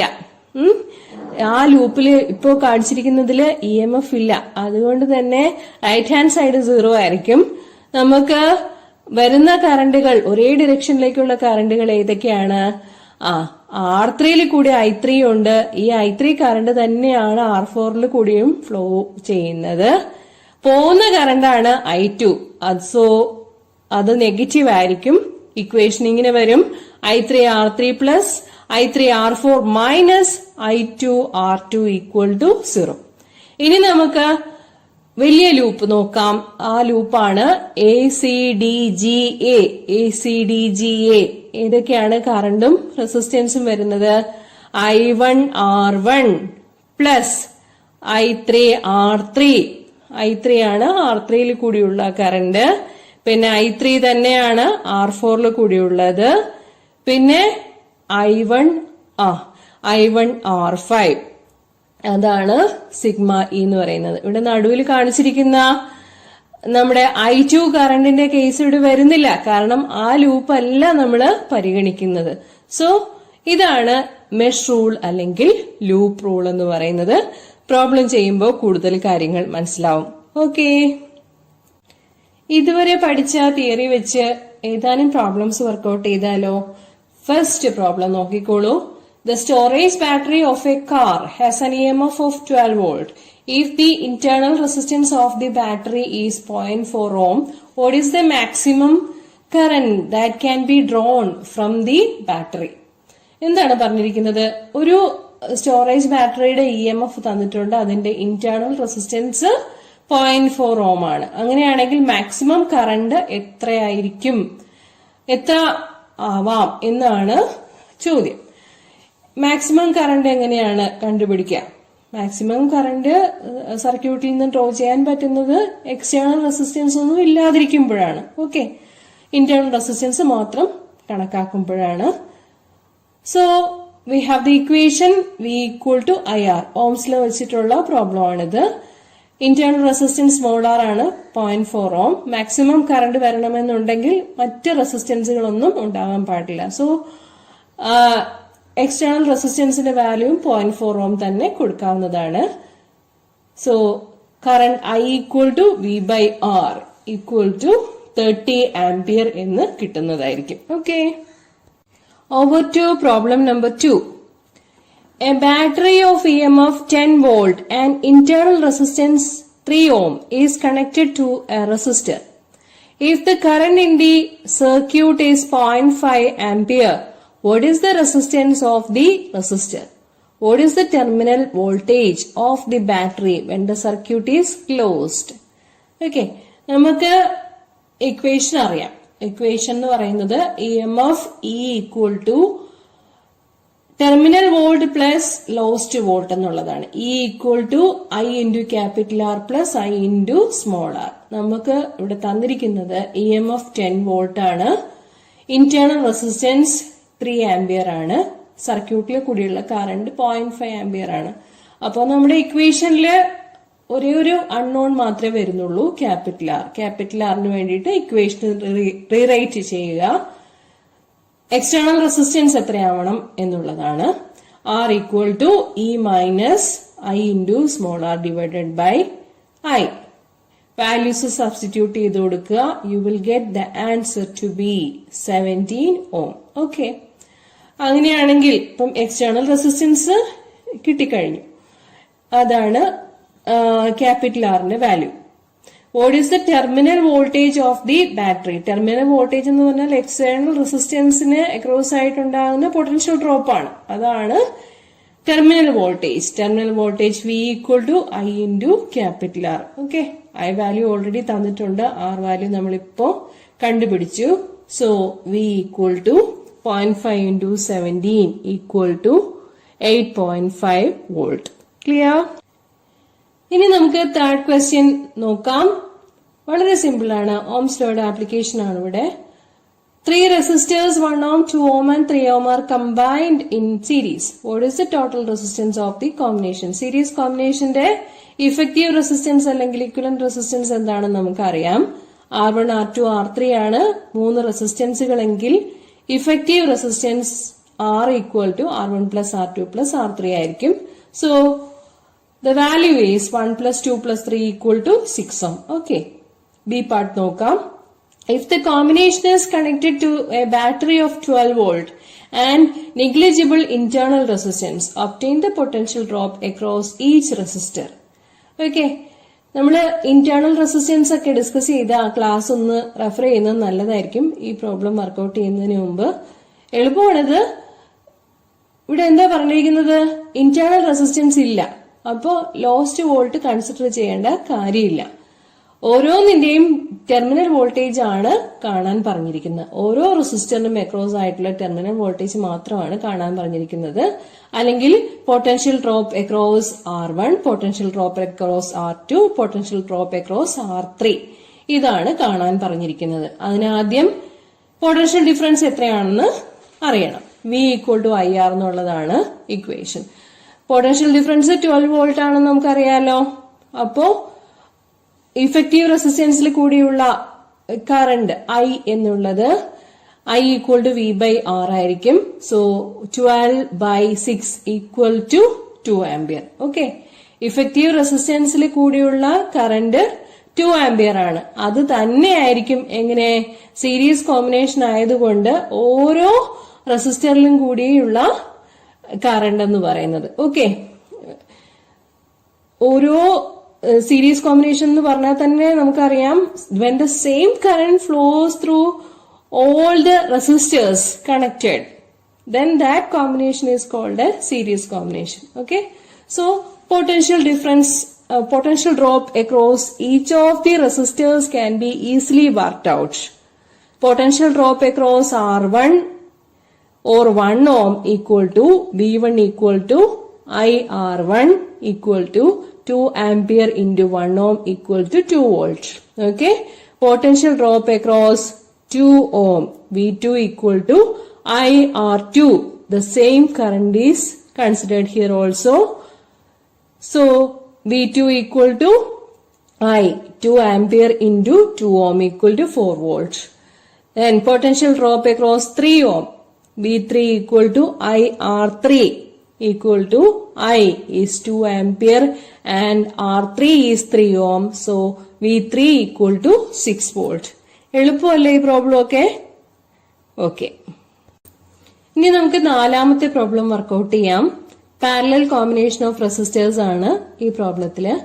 എ പാർട്ട് നോക്കിക്കോളൂ. 3 resistors 2 ohm, 4 ohm and 5 ohm are combined in parallel. What is the total resistance of the combination? Parallel combination of റെസിസ്റ്റേഴ്സിന് എങ്ങനെയാണ് കേസ് വരുന്നതെന്ന് അറിയാം. The reciprocal of the effective resistance 1/R equal to the sum of the reciprocals of the individual resistances. 3 resistances ആണ് ഉള്ളതെങ്കിൽ 1/R1 plus 1/R2 plus 1/R3 equal to 1/R എന്നുള്ളതാണ് effective resistance കണ്ടുപിടിക്കാനുള്ള equation. Okay, 1/2 plus 1/4 plus 1/5 ആയിരിക്കും 1/R. LCM 2, 4, 5ന്റെ LCM 20 ആണ്. 20 കൊണ്ട് ഓരോ ടേമിനെയും multiply ചെയ്യണം. അപ്പോ എന്ത് കിട്ടും? 20 into 1/2 എന്ന് പറഞ്ഞാൽ 10 പ്ലസ് 20 into 1/4 is 5. 20 into 1/5 എന്ന് പറഞ്ഞാൽ 4. So 10 plus 5 plus 4 divided by 20. That is 19/20. അത് 1/Rന്റെ വാല്യൂ ആണ്. So R equal to reciprocal എടുക്കണം, 20/19 ഓം ആയിരിക്കും. ഓക്കെ, ഇനി ബി പാർട്ടിലേക്ക് പോകാം. If the combination is connected to a battery of EMF 20 volt and negligible internal resistance, determine the current through each resistor and the total current drawn from the battery. Okay, ഇവിടെ പറഞ്ഞിരിക്കുന്നത് എന്താണ്?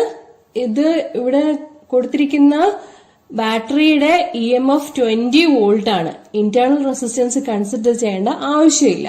So V equal to IR എന്ന് simple ആയിട്ട് apply ചെയ്താൽ മതി. Determine the current through each resistor and total current എന്നാണ് ചോദ്യം. Okay, ഇപ്പൊ ഇവിടെ പാരലൽ കോമ്പിനേഷൻ ആണെന്ന് പറഞ്ഞിട്ടുണ്ട്. പാരലൽ കോമ്പിനേഷൻ ആണെന്ന് പറയുമ്പോൾ അതിന്റെ അർത്ഥം എന്താണ്? The potential difference is the same. ഏത് റെസിസ്റ്റൻസിനായാലും അതിന് അക്രോസ് ആയിട്ടുള്ള പൊട്ടൻഷ്യൽ ഡ്രോപ്പ് സെയിം തന്നെ ആയിരിക്കും. Okay, so I equal to V/R എന്നുള്ള ഇക്വേഷൻ അപ്ലൈ ചെയ്ത് കഴിഞ്ഞാൽ നമുക്ക് ഓരോ റെസിസ്റ്ററിനും അക്രോസ് ആയിട്ടുള്ള ഓരോ റെസിസ്റ്റൻസിൽ കൂടിയുള്ള കറന്റ് കണ്ടുപിടിക്കാൻ സാധിക്കും. I1 equal to V/R1, I2 equal to V/R2, I3 equal to V/R3. Okay, so I1ന്റെ വാല്യൂ എത്രയാണ്? I1 equal to V/R1. V എന്നുള്ളത് തന്നിട്ടുണ്ട്, 20 വോൾട്ട് ആണ്. R1 2 ഓം ആണ്. സോ 10 ആംപിയർ കറന്റ് ആയിരിക്കും 2 ഓമിൽ കൂടി ഉണ്ടാവുക. Okay, current through 4 ohm, that is I2 equal to V/R2. V 20 volt ആണ്, R2 4 ഓം ആണ്. സോ 5 ആംപിയർ എന്ന് കിട്ടുന്നതായിരിക്കും. അടുത്തത് പാരലൽ കോമ്പിനേഷൻ ആണെന്നുള്ളത് ഓർത്തിരിക്കുക. എല്ലാം പാരലൽ കോമ്പിനേഷൻ തന്നെയാണ്. ഇക്വേഷൻ വരുന്നത് I3 ഈക്വൽ ടു V/R3 എന്നുള്ളതായിരിക്കും. സോ V എന്നത് 20 വോൾട്ട് ആണ്, R3 5 ആംപിയർ 5 ഓം ആണ്. So current through 5 ohm is equal to V/R3 is 4 ampere എന്ന് കിട്ടുന്നതായിരിക്കും. ഓക്കെ, ഒരു ജംഗ്ഷനിൽ മീറ്റ് ചെയ്യുന്ന current parallel combination of resistors ആവുമ്പോൾ 3 റെസിസ്റ്ററുകളിലേക്കും കൂടി സ്പ്ലിറ്റ് ചെയ്ത് പോവുകയാണ് ചെയ്യുക അല്ലെ. സോ I കറണ്ട് ആണ് വരുന്നതെങ്കിൽ I1 കറണ്ട് R1 കൂടിയും I2 കറണ്ട് R2 കൂടിയും I3 കറണ്ട് R3 കൂടിയുമാണ് പോകുന്നത്. ടോട്ടൽ കറണ്ട് I എന്നുള്ളത് I1 plus I2 plus I3 ആയിരിക്കും. So we have the total current I equal to 10 plus 5 plus 4 equal to 19 ampere. Okay, ഇനി നമ്മുടെ ഇക്വേഷനില് substitute ചെയ്ത് കൊടുക്കാം. EMF എന്നുള്ളതാണ് V/R എന്നുള്ള ഇക്വേഷൻ. EMF ഇന്റേണൽ റെസിസ്റ്റൻസ് എടുത്തില്ലെങ്കിലും EMF എന്നുള്ള കൺസെപ്റ്റിൽ നമ്മൾ I ഈക്വൽ ടു V/R എന്നുള്ളതിന് പകരം E/R എന്ന് എടുക്കുകയാണ്. ഓക്കെ, ഇവിടെ ഇന്റേണൽ റെസിസ്റ്റൻസ് ഇല്ലാത്തത് കൊണ്ട് EMFും പൊട്ടൻഷ്യൽ ഡ്രോപ്പും ഒന്ന് തന്നെയായിരിക്കും. So I equal to E/R എന്ന് എഴുതാം. E is 20 volt EMF, then R is equal to effective resistance അല്ലേ, effective resistance R equal to 20 by 19 substitute ചെയ്ത് കൊടുക്കുമ്പോൾ 19 ആംപിയർ എന്ന് കിട്ടുന്നതായിരിക്കും. 20 ക്യാൻസൽ ആയി പോകും, 19 ന്യൂമറേറ്ററിലേക്ക് പോകുമ്പോഴാണ് I equal to 19 ആംപിയർ എന്ന് നമുക്ക് കിട്ടുന്നത്. ഓക്കെ, അപ്പോ ഈ പ്രോബ്ലം വർക്ക്ഔട്ട് ചെയ്യുമ്പോൾ തിയറിയിൽ എന്തെങ്കിലും ഡൗട്ട്സ് ഉണ്ടെങ്കിൽ റെസിസ്റ്റേഴ്സ് ഇൻ പാരലൽ ഡിസ്കസ് ചെയ്ത വീഡിയോ ക്ലാസ് ഒന്ന് റെഫർ ചെയ്താൽ നന്നായിരിക്കും. Okay, problem number 5. At room temperature, that is 27 degrees Celsius, the resistance of a heating element is 100 ohm. What is the temperature of the element if the resistance is found to be 117 ohm? Given that the temperature coefficient of the material of the resistor is 1.7 into 10 power minus 4 per degree Celsius. Okay. ഈ problem direct substitution problem തന്നെയാണ്. നമ്മൾ temperature dependence of റെസിസ്റ്റിവിറ്റിയിൽ പറഞ്ഞ equation തന്നെയാണ് ഇവിടെയും വരുന്നത്. Temperature dependence of റെസിസ്റ്റിവിറ്റിയിലെ കണ്ട equation ഇതായിരുന്നു. ρT equal to ρ0 into 1 plus alpha into T minus T0. Okay, ρT എന്ന് പറയുന്നത് resistivity at temperature T and ρ0 is the initial temperature, alpha is the temperature coefficient of resistivity and T minus T0 is the difference in temperature. Okay, ഇവിടെ നമുക്ക് temperature coefficient തന്നിട്ടുണ്ട്, ഒരു temperature തന്നിട്ടുണ്ട്, അതുപോലെ 2 resistances തന്നിട്ടുണ്ട്. Okay, റെസിസ്റ്റൻസും റെസിസ്റ്റിവിറ്റിയും ഒരു equation തന്നെ ഇവിടെ അപ്ലൈ ചെയ്യാൻ പറ്റുന്നതായിരിക്കും. സോ നമ്മുടെ ഇക്വേഷൻ ഇങ്ങനെ എഴുതാം. R2 equal to R1 into 1 plus alpha into delta T. T minus T0 എന്ന് പറയുന്നതിന് പകരം ഡിഫറൻസ് ഇൻ ടെമ്പറേച്ചർ ആയിട്ട് കൊടുക്കാം. R1 into 1 plus alpha T. Okay, ഇവിടെ തന്നിരിക്കുന്ന വാല്യൂസ് ഒക്കെ സബ്സ്റ്റിറ്റ്യൂട്ട് ചെയ്യാം. ആദ്യം റൂം ടെമ്പറേച്ചർ ആണ് T1. Okay, so T1 equal to 27 degree Celsius. അന്നേരമുള്ള റെസിസ്റ്റൻസ് ആയിരുന്നു 100 ഓം. ഓക്കെ, ഇനി ടെമ്പറേച്ചർ കൂട്ടുകയാണ്. ടെമ്പറേച്ചർ കൂട്ടുമ്പോഴായിരിക്കും റെസിസ്റ്റൻസ് കൂടുന്നത് അല്ലെ. സോ T2 നമുക്ക് എത്രയാണെന്ന് അറിയില്ല, T2 ആണ് കണ്ടുപിടിക്കാനുള്ളത്. ടെമ്പറേച്ചർ കൂട്ടിയപ്പോൾ റെസിസ്റ്റൻസ് 117 ഓം ആയിട്ട് കൂടിയെന്നാണ് പറയുന്നത്. ടെമ്പറേച്ചർ കോഎഫിഷ്യന്റ് ഓഫ് റെസിസ്റ്റൻസ് തന്നിട്ടുണ്ട് alpha 1.7 into 10 power minus 4 per degree Celsius. Okay, അപ്പോ R2 equal to R1 into 1 plus alpha delta t എന്നുള്ള ഇക്വേഷനിൽ സബ്സ്റ്റിറ്റ്യൂട്ട് ചെയ്ത് കൊടുത്തിട്ട് ആദ്യം നമ്മൾ ഡെൽറ്റ ടി കണ്ടുപിടിക്കുക. ഡെൽറ്റ ടി കണ്ടുപിടിച്ചു കഴിഞ്ഞാൽ ടെമ്പറേച്ചർ എളുപ്പത്തിൽ കണ്ടുപിടിക്കാൻ പറ്റും. Okay, so T2 minus T1 എന്നുള്ളതാണ് ഡെൽറ്റ ടി എന്ന് പറയുക. ഓക്കെ, T1 അറിയാം, ഡെൽറ്റ ടി അറിയാം എന്നുണ്ടെങ്കിൽ T2 എളുപ്പത്തിൽ കണ്ടുപിടിക്കാനാവുന്നതാണ്. Okay, delta T equal to R2 minus R1 divided by R1 alpha. ആ ഇക്വേഷൻ എന്ന് എഴുതിയതാണ്. R2 117 ohm, R1 100 ohm, R1 100 ohm, alpha 1.7 into 10 power minus 4. അപ്പോ വാല്യൂസ് സബ്സ്റ്റിറ്റ്യൂട്ട് ചെയ്ത് കൊടുക്കുമ്പോൾ നമുക്ക് കിട്ടും ഡിഫറൻസ് ഇൻ ടെമ്പറേച്ചർ എന്ന് പറയുന്നത് 1000 ഡിഗ്രി സെൽഷ്യസ് ആണ്. ഓക്കെ, സോ കൂടിയ ടെമ്പറേച്ചർ എത്രയാണെന്നുള്ളത് എളുപ്പത്തിൽ കണ്ടുപിടിക്കാൻ പറ്റും. T2 minus T1 is equal to delta T എന്നുള്ളതാണ്. So T2 equal to T1 plus delta T. T1 27 degree Celsius എന്ന് തന്നിട്ടുണ്ട്. ഡെൽറ്റ ടി 1000 ഡിഗ്രി സെൽഷ്യസ് എന്ന് നമുക്കിപ്പോ കിട്ടി. സോ കൂടിയ ടെമ്പറേച്ചർ 1027 ഡിഗ്രി സെൽഷ്യസ്. ഓക്കെ, എന്താണ് വീസ്റ്റൺസ് ബ്രിഡ്ജ്? അതാണ് ഇവിടെ കാണിച്ചിരിക്കുന്നത്. സവിശേഷമായൊരു സർക്യൂട്ട് ഡിസൈൻ ആണ് വീസ്റ്റൺസ് ബ്രിഡ്ജിനുള്ളത്. ഒരു ക്വാഡ്രിലാറ്ററലിന്റെ 4 ആമുകളിലായി 4 റെസിസ്റ്റൻസുകൾ കൊടുത്തിട്ടുണ്ടാവും. അവയിൽ കൂടിയുള്ള കറണ്ടും പരിഗണിക്കാവുന്നതാണ്. അവിടെ നമ്മൾ കിർച്ചോഫ്സ് റൂൾസ് അപ്ലൈ ചെയ്തിട്ട് ഏതെങ്കിലും ഒരു റെസിസ്റ്റൻസ് അറിയില്ലെങ്കിൽ അതിന്റെ മൂല്യം കണ്ടുപിടിക്കാനായി വീസ്റ്റൺസ് ബ്രിഡ്ജ് പ്രിൻസിപ്പിൾ പ്രയോജനപ്പെടുത്താവുന്നതാണ്. പ്രൊഫസർ സി വീസ്റ്റൺ ആണ് വീസ്റ്റൺസ് ബ്രിഡ്ജ് ഡിസൈൻ ചെയ്തത്. ഓക്കെ, എന്തുകൊണ്ടാണ് ഇവിടെ ബ്രിഡ്ജ് എന്ന് പറയുന്നത്? Quadrilateral A B C D നോക്കുക. എയിൽ നിന്ന് സിയിലേക്ക് എത്താൻ 2 വഴികൾ സ്വീകരിക്കാം. എ ബി സി എന്നൊരു വഴിയുമുണ്ട്, എ ഡി സി എന്നൊരു വഴിയുമുണ്ട്. അപ്പോ A B C A D C, ഈ എ ബി സിയെയും എ ഡി സിയെയും കൂടി കണക്ട് ചെയ്യുന്ന പാലമാണ് നമ്മുടെ ഗാൽവനോമീറ്റർ ജി. എന്താണ് galvanometer?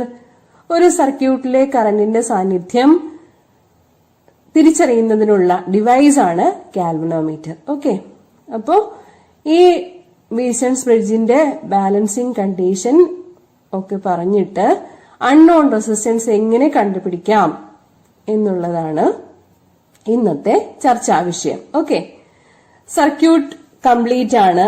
Source of EMF E ആണ്. സർക്യൂട്ടിൽ കൂടി ഉള്ള കറണ്ട് I ആണ്. I കറണ്ട് A എന്ന ജംഗ്ഷനിലേക്ക് എത്തുന്നു. അതേ കറണ്ട് തന്നെ തിരിച്ചു പോവുകയും വേണം. സി എന്ന ജംഗ്ഷനിൽ നിന്ന് I കറണ്ട് തിരിച്ചു പോകുന്നു. അതാണ് ഇവിടെ കാണിച്ചിരിക്കുന്നത്. ഓക്കെ, ഇതിന്റെ കറണ്ടിന്റെ പാതകൾ ഏതൊക്കെയാണെന്ന് നോക്കണം. എ എന്ന ജംഗ്ഷൻ നോക്കുക. എ എന്ന ജംഗ്ഷനിലേക്ക് I കറണ്ട് വരുന്നു.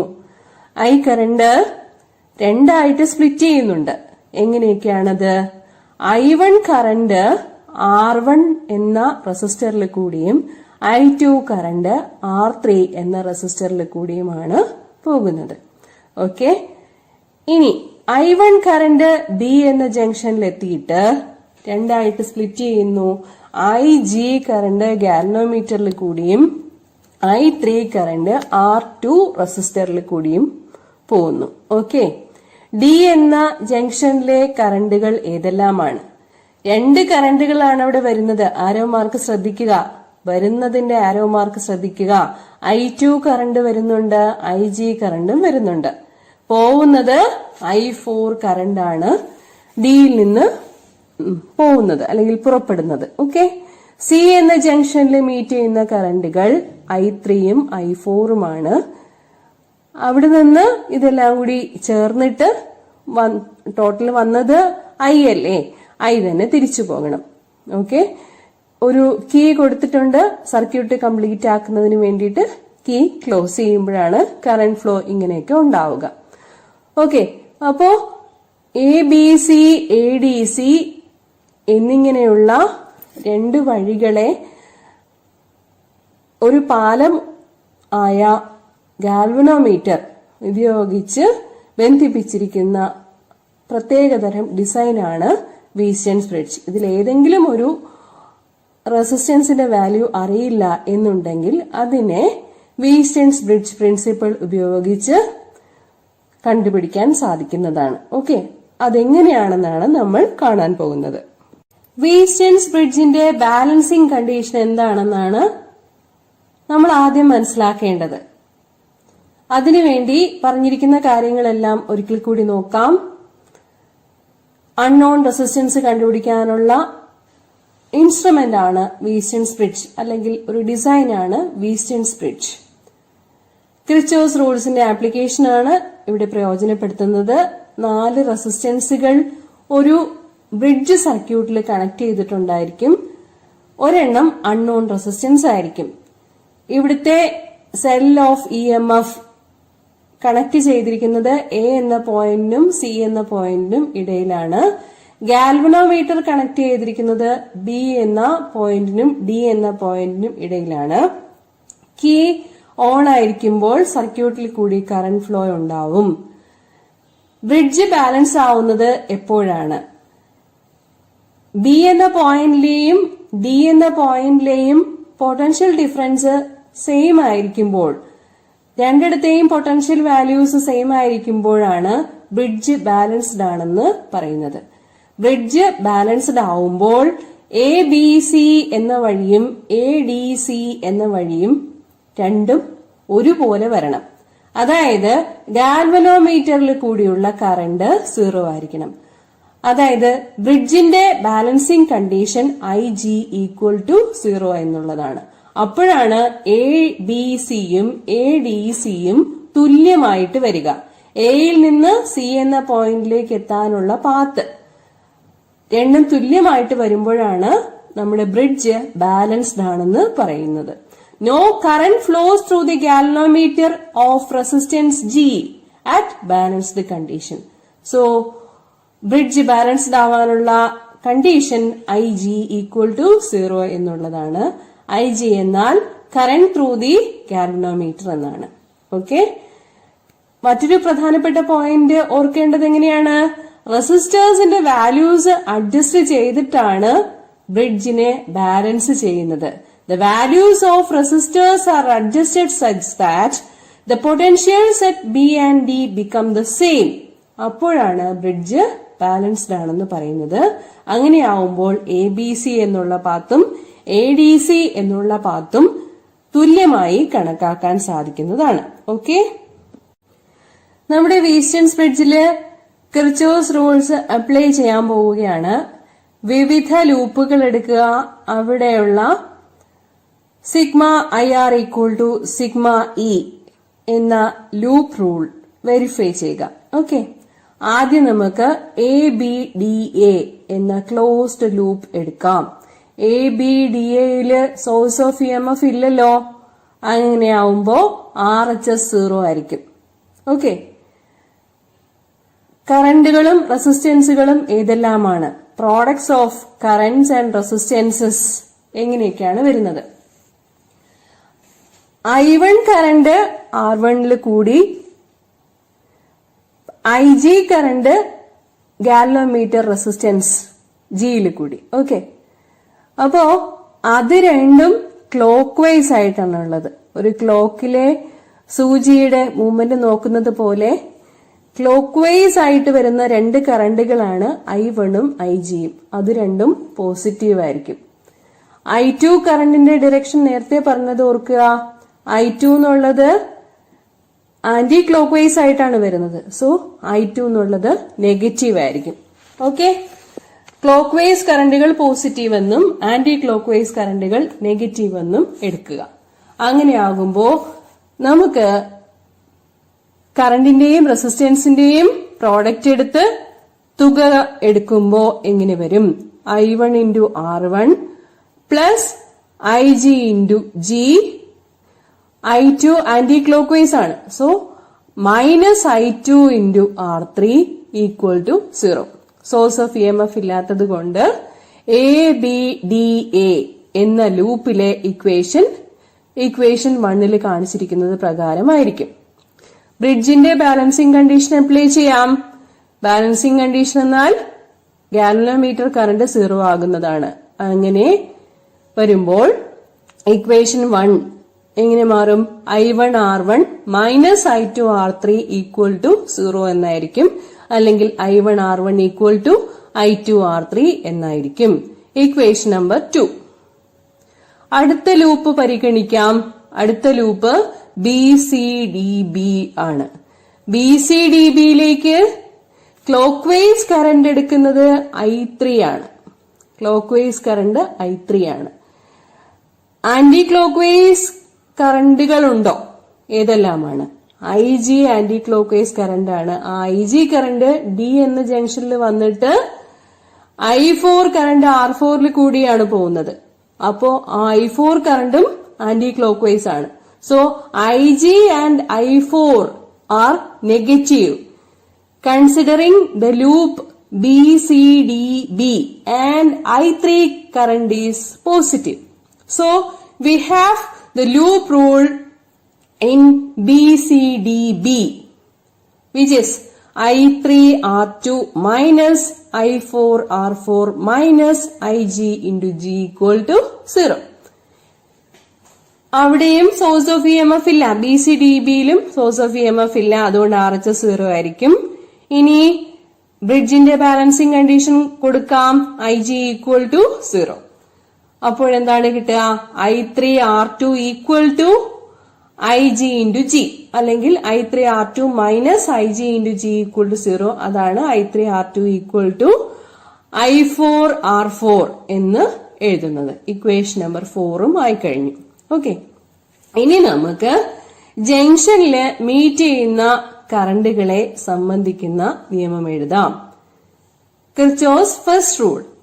Algebraic sum of the currents meeting at any junction in a circuit equal to 0. B എന്ന ജംഗ്ഷനിൽ മീറ്റ് ചെയ്യുന്ന കറണ്ടുകൾ ഏതെല്ലാമാണ്? B എന്ന ജംഗ്ഷനിലേക്ക് വരുന്ന കറണ്ട് I1 ആണ്. അവിടുന്ന് പോകുന്ന കറണ്ട് IG-യും I3-യുമാണ്. സോ വരുന്ന കറണ്ട് I1 പോസിറ്റീവ് ആയിട്ട് എടുക്കണം. IG-യും I3-യും പോകുന്ന കറണ്ടുകളായതുകൊണ്ട് അവ നെഗറ്റീവ് ആയിട്ട് എടുക്കണം. So at the junction B, junction rule is I1 minus IG minus I3 equal to 0. ഇവിടെയും നമ്മുടെ ബാലൻസിങ് കണ്ടീഷൻ കൊടുക്കുകയാണെങ്കിൽ എന്ത് കിട്ടും? IG equal to 0 വന്നു കഴിഞ്ഞാൽ I1 minus I3 equal to 0 എന്ന് കൊടുത്താൽ ഇക്വേഷൻ 5 ആയി I1 equal to I3. Okay, ഇനി നമുക്ക് D എന്ന ജംഗ്ഷനിലെ ജംഗ്ഷൻ റൂള് നോക്കാം. അവിടെ I2-ഉം IG-യുമാണ് D എന്ന ജംഗ്ഷനിലേക്ക് വരുന്ന കറണ്ടുകൾ. ഓക്കെ, സോ I2-ഉം IG-യും പോസിറ്റീവ് ആയിട്ട് എടുക്കാം. പോകുന്ന കറണ്ട് I4 ആണ്, അത് നെഗറ്റീവ് ആയിട്ട് എടുക്കാം. സോ ഇക്വേഷൻ ഇങ്ങനെയാണ്: I2 പ്ലസ് IG, വരുന്ന കറണ്ടാണ് IG, അതുകൊണ്ട് അത് പോസിറ്റീവ് ആയിട്ട് എടുക്കുക. I2 plus IG minus I4 equal to 0. Balancing condition കൊടുത്തു കഴിയുമ്പോൾ IG 0 ആകും. അപ്പോ equation I2 minus I4 equal to 0 എന്നതായിരിക്കും, അല്ലെങ്കിൽ I2 ഈക്വൽ ടു I4 എന്നുള്ളതായിരിക്കും. നിങ്ങൾ ജംഗ്ഷൻ ഡിയിലെ ഇക്വേഷൻ നോക്കുമ്പോൾ I2 മൈനസ് IG എന്നാണ് ഇവിടെ കൊടുത്തിരിക്കുന്നത്. അതിൽ വലിയ പ്രശ്നം വരുന്നില്ല, കാരണം നമ്മള് IG ഈക്വൽ ടു 0 എന്നല്ലേ കൊടുക്കുന്നത്. ആക്ച്വലി അത് ഇക്വേഷൻ വരേണ്ടത് വരുന്ന കറണ്ട് പോസിറ്റീവ് എന്നെടുക്കുമ്പോ I2 plus IG minus I4 equal to 0 എന്നുള്ളതാണ്. I2-ഉം IG-യുമാണ് ഡിയിലേക്ക് വരുന്ന കറണ്ടുകൾ. ഡിയിൽ നിന്ന് പോകുന്ന കറണ്ടാണ് I4. ഓക്കെ, തൊട്ട് മുമ്പത്തെ ഡയഗ്രാം റെഫർ ചെയ്യുന്നത് നല്ലതായിരിക്കും. വരുന്ന കറണ്ടും പോകുന്ന കറണ്ടും ആരോ മാർക്ക് സൂചിപ്പിക്കുന്നത്. ഓക്കെ, സോ നമ്മുടെ ഇക്വേഷനുകളെല്ലാം കിട്ടിക്കഴിഞ്ഞു. ഇക്വേഷൻ 2-ഉം ഇക്വേഷൻ 4-ഉം കൺസിഡർ ചെയ്യുക, അവയുടെ റേഷ്യോ എടുക്കുക. അപ്പോഴെന്താണ് കിട്ടുന്നത്? ഇക്വേഷൻ 2-ഉം ഇക്വേഷൻ 4-ന്റെ റേഷ്യോ എടുക്കുമ്പോൾ കിട്ടുന്നത് I1 R1 divided by I3 R2 equal to I2 R3 divided by I4 R4 എന്നുള്ളതാണ്. നമ്മുടെ I1-ഉം I3-യും ഈക്വൽ ആണെന്ന് പ്രൂവ് ചെയ്തിട്ടുള്ളതാണ്. അതുപോലെ I2-ഉം R4-ഉം ഈക്വൽ ആണെന്ന് പ്രൂവ് ചെയ്തിട്ടുള്ളതാണ്. അങ്ങനെ വരുമ്പോ I1-ഉം I3-യും രണ്ടും ഈക്വൽ ആവുമ്പോൾ അത് ക്യാൻസൽ ആയി പോവും. I2-ഉം I4-ഉം ഈക്വൽ ആവുമ്പോൾ അവയും ക്യാൻസൽ ആയി പോവും. നമ്മുടെ കണ്ടീഷൻ കിട്ടുന്നത് R1 by R2 equal to R3 by R4 എന്നായിരിക്കും. ഇതാണ് വീസ്റ്റൺസ് ബ്രിഡ്ജ് പ്രിൻസിപ്പിൾ എന്ന് പറയുന്നത്. Okay, R1, R2, R3, R4 ഇതിൽ ഏതെങ്കിലും ഒരു റെസിസ്റ്റൻസിന്റെ മൂല്യം അറിയില്ല എന്നുണ്ടെങ്കിൽ അതിനെ കണ്ടുപിടിക്കാനായിട്ട് ഈ ഇക്വേഷന്റെ സഹായം തേടാവുന്നതാണ്. ഓക്കെ, ഡിസ്കസ് ചെയ്യാനുള്ളത് ഡ്രിഫ്റ്റ് വെലോസിറ്റി എന്ന കൺസെപ്റ്റ് ആണ്. നമുക്കറിയാം മെറ്റൽസിൽ ഒരുപാട് ഫ്രീ ഇലക്ട്രോൺസ് ഉണ്ട്. +1 ഫിസിക്സ് ക്ലാസ്സിൽ കൈനറ്റിക് തിയറി ഓഫ് ഗ്യാസസ് പഠിച്ചിട്ടുണ്ട്. ഓർമ്മയുണ്ടാവുമെന്ന് വിചാരിക്കുന്നു. ഒരു സ്റ്റേറ്റ്മെന്റ് ഇങ്ങനെയായിരുന്നു: The molecules of a gas are in a state of random motion, moving with all possible velocities in all possible directions.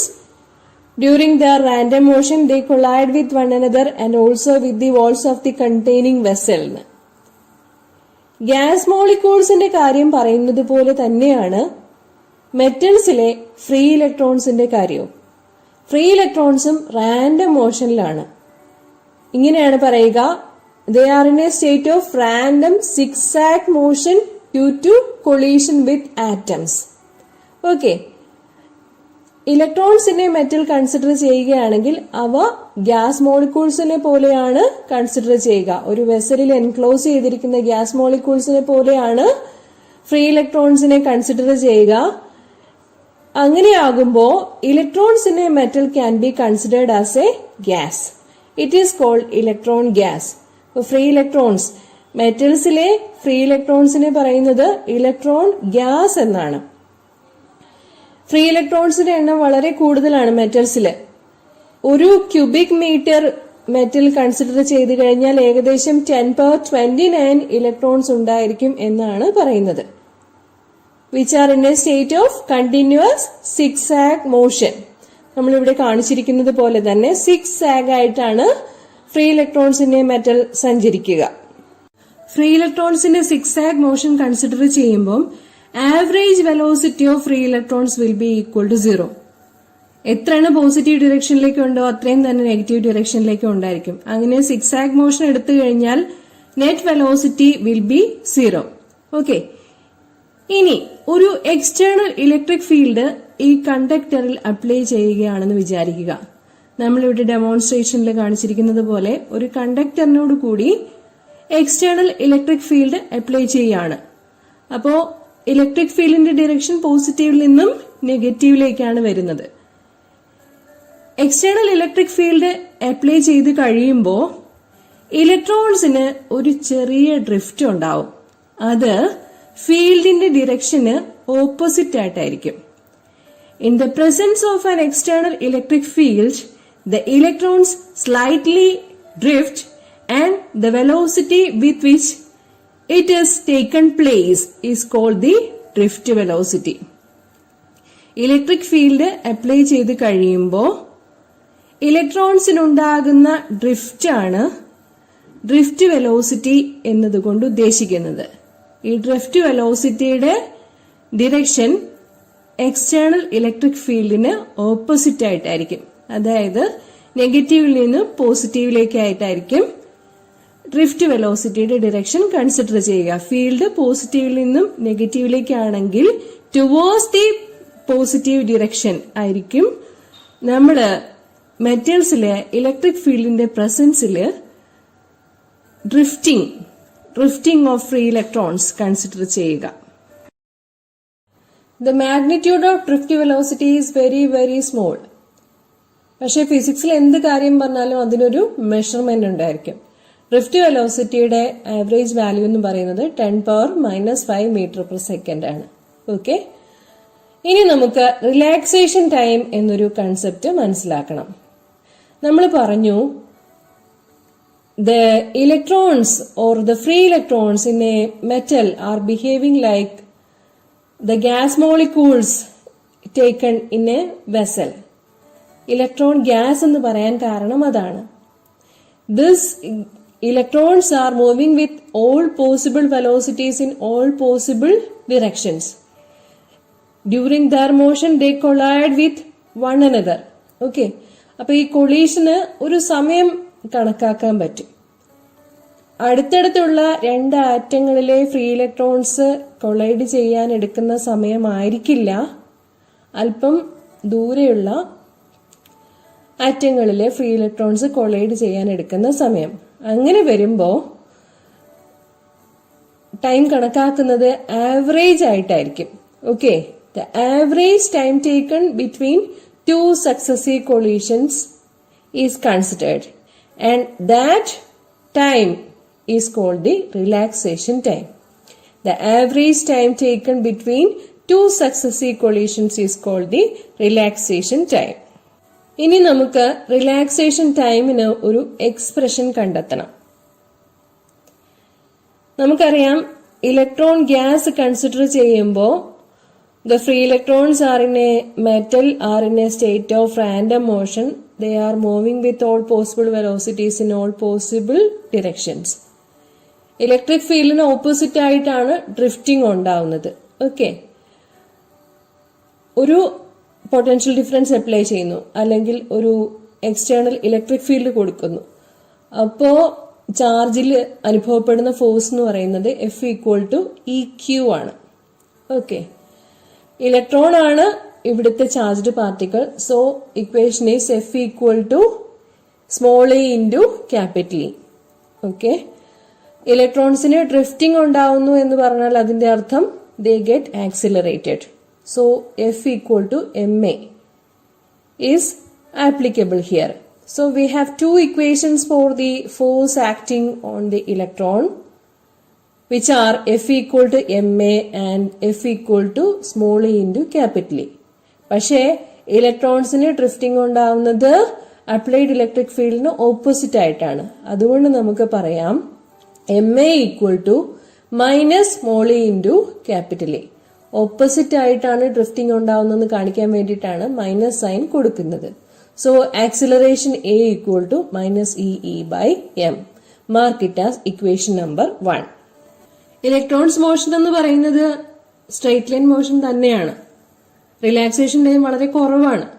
അപ്പൊ സ്ട്രെയിറ്റ് ലൈൻ മോഷൻ ആയിട്ട് തന്നെ consider ചെയ്യാം. അല്ലെങ്കിൽ കൈനമാറ്റിക്സിലെ ലീനിയർ മോഷനിലെ ഇക്വേഷൻസ് അപ്ലൈ ചെയ്യാവുന്നതാണ്. ഓക്കെ, നമുക്ക് Vt=v0+at എന്നുള്ളൊരു ഇക്വേഷൻ ഓർത്തെടുക്കാം. Final velocity initial velocity plus acceleration into time. അതാണ് ഇക്വേഷൻ Vt=v0+at. v0 എന്നത് ഇനിഷ്യൽ വെലോസിറ്റി ആണ്. ഇലക്ട്രിക് ഫീൽഡ് അപ്ലൈ ചെയ്യുന്നതിന് മുമ്പുള്ള വെലോസിറ്റിയാണ് v0. ഇലക്ട്രിക് ഫീൽഡ് അപ്ലൈ ചെയ്യുന്നതിന് മുമ്പ് ആവറേജ് വെലോസിറ്റി 0 അല്ലേ? അതുകൊണ്ട് v0=0 എന്ന് കൊടുക്കാം. ഓക്കെ, ഈ ടൈം എന്ന് പറയുന്നത് ഇവിടെ സക്സസീവ് കൊളീഷൻ എടുക്കുന്ന ടൈമാണ്. അതാണ് നമ്മുടെ റിലാക്സേഷൻ ടൈം 2. ഓക്കെ, പിന്നെ വെലോസിറ്റി കൺസിഡർ ചെയ്യുന്നത് ആവറേജ് വെലോസിറ്റി ആണ്. So it is vd average എന്ന് കൊടുക്കാവുന്നതാണ്. ഫൈനൽ വെലോസിറ്റിയെ ആവറേജ് വെലോസിറ്റി എന്ന് കൊടുക്കാവുന്നതാണ്. അങ്ങനെ വരുമ്പോൾ നമ്മുടെ ഇക്വേഷൻ Vt=v0+at എന്നുള്ളത് Vd=0+a⁻ എന്നായിട്ട് മാറും. ഓക്കെ, കാര്യം മനസ്സിലായല്ലോ? ഫൈനൽ വെലോസിറ്റി എന്നുള്ളത് average velocity of free electrons ആണ് കൺസിഡർ ചെയ്യുന്നത്. അല്ലെങ്കിൽ Vd is the drift velocity. Okay, Vd is the drift velocity. So drift velocity Vd initial velocity 0 plus a into 2, relaxation time 2. So Vd=0 -e⁻m into τ എന്ന് കിട്ടുന്നതാണ്. ആക്സിലറേഷന്റെ expression നമുക്ക് equation 1-ലുണ്ട് -e⁻m എന്നുള്ളത്. So drift velocity Vd=-e⁻m into 2. നമുക്കിനി current ഇലക്ട്രിസിറ്റിയുടെ രണ്ടാമത്തെ ക്ലാസ്സിൽ ചെയ്ത ഏതാനും equations recollect ചെയ്യണം. ഇവിടെ കൺസിഡർ ചെയ്തിരിക്കുന്നത് ഒരു കണ്ടക്ടർ ആണ്. അതിന്റെ നീളം Δx ആണ്, ഏരിയ a ആണ്, n number of electrons per unit volume ആണ്, സ്മോൾ e ആണ് ഇലക്ട്രോൺസിന്റെ charge. Okay, electric field apply ചെയ്യുന്നത് പോസിറ്റീവിൽ നിന്നും നെഗറ്റീവിലേക്കാണ്. അതിന് ഓപ്പോസിറ്റ് ഡിറക്ഷനിലായിരിക്കും ഇലക്ട്രോൺസിന്റെ ഡ്രിഫ്റ്റ് ഉണ്ടാവുക. അതായത് നെഗറ്റീവിൽ നിന്നും പോസിറ്റീവിലേക്കാണ് ഇലക്ട്രോൺസിന്റെ ഡ്രിഫ്റ്റിംഗ് കാണിച്ചിരിക്കുന്നത്.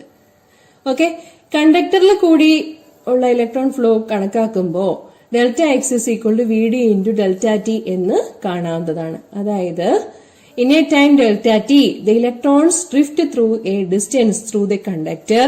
Δx =Vd into Δt. Δx എന്നുള്ളത് കണ്ടക്ടറിന്റെ നീളമാണ്, ഇവിടെ ഡിസ്റ്റൻസ് ആണ്. Vd എന്നുള്ളത് ഡ്രിഫ്റ്റ് വെലോസിറ്റി ഓഫ് ഇലക്ട്രോൺസ് ആണ്. Δt എന്നുള്ളത് റിലാക്സേഷൻ ടൈം τ ആണ്.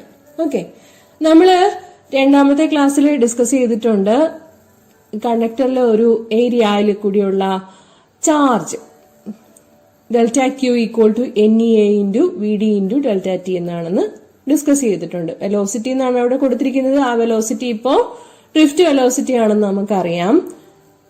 ഇനി കറണ്ട് എന്നാൽ യൂണിറ്റ് ടൈമിലുള്ള ചാർജ് ഫ്ലോ ആണ്, അല്ലെങ്കിൽ I equal to delta Q by delta T ആണ്. So we have the expression NEA into VD. Okay, so VD magnitude നമ്മൾ നേരത്തെ ചെയ്തത് ഓർത്തെടുക്കുക. VD equal to EE by M into tau എന്നുള്ള equation, അത് I equal to NEA VD എന്നുള്ള ഇക്വേഷനിൽ substitute ചെയ്ത് കൊടുക്കുമ്പോൾ നമുക്ക് കിട്ടുക I equal to NEA into EE by M into tau എന്നായിരിക്കും. Or I equal to NE square capital A into tau divided by M into capital E എന്നുള്ളതായിരിക്കും. Okay, current density J define ചെയ്തിട്ടുണ്ട് കഴിഞ്ഞ ക്ലാസ്സിൽ. J equal to current by area. Unit ഏരിയയിൽ കൂടിയുള്ള കറന്റിനെയാണ് current density എന്ന് പറയുക. So we have the expression for the current density in terms of the relaxation time 2 and the applied electric field E as J equal to NE square tau divide by M into capital A. Okay, കണ്ടക്ടിവിറ്റിയുടെ expression നമ്മൾ ചെയ്തിട്ടുണ്ട്. Current density J ആണെങ്കിൽ sigma E എന്നുള്ളൊരു equation ചെയ്തിട്ടുണ്ട്. അതിൽ നിന്നും conductivity sigma equal to J by E എന്ന് കിട്ടും.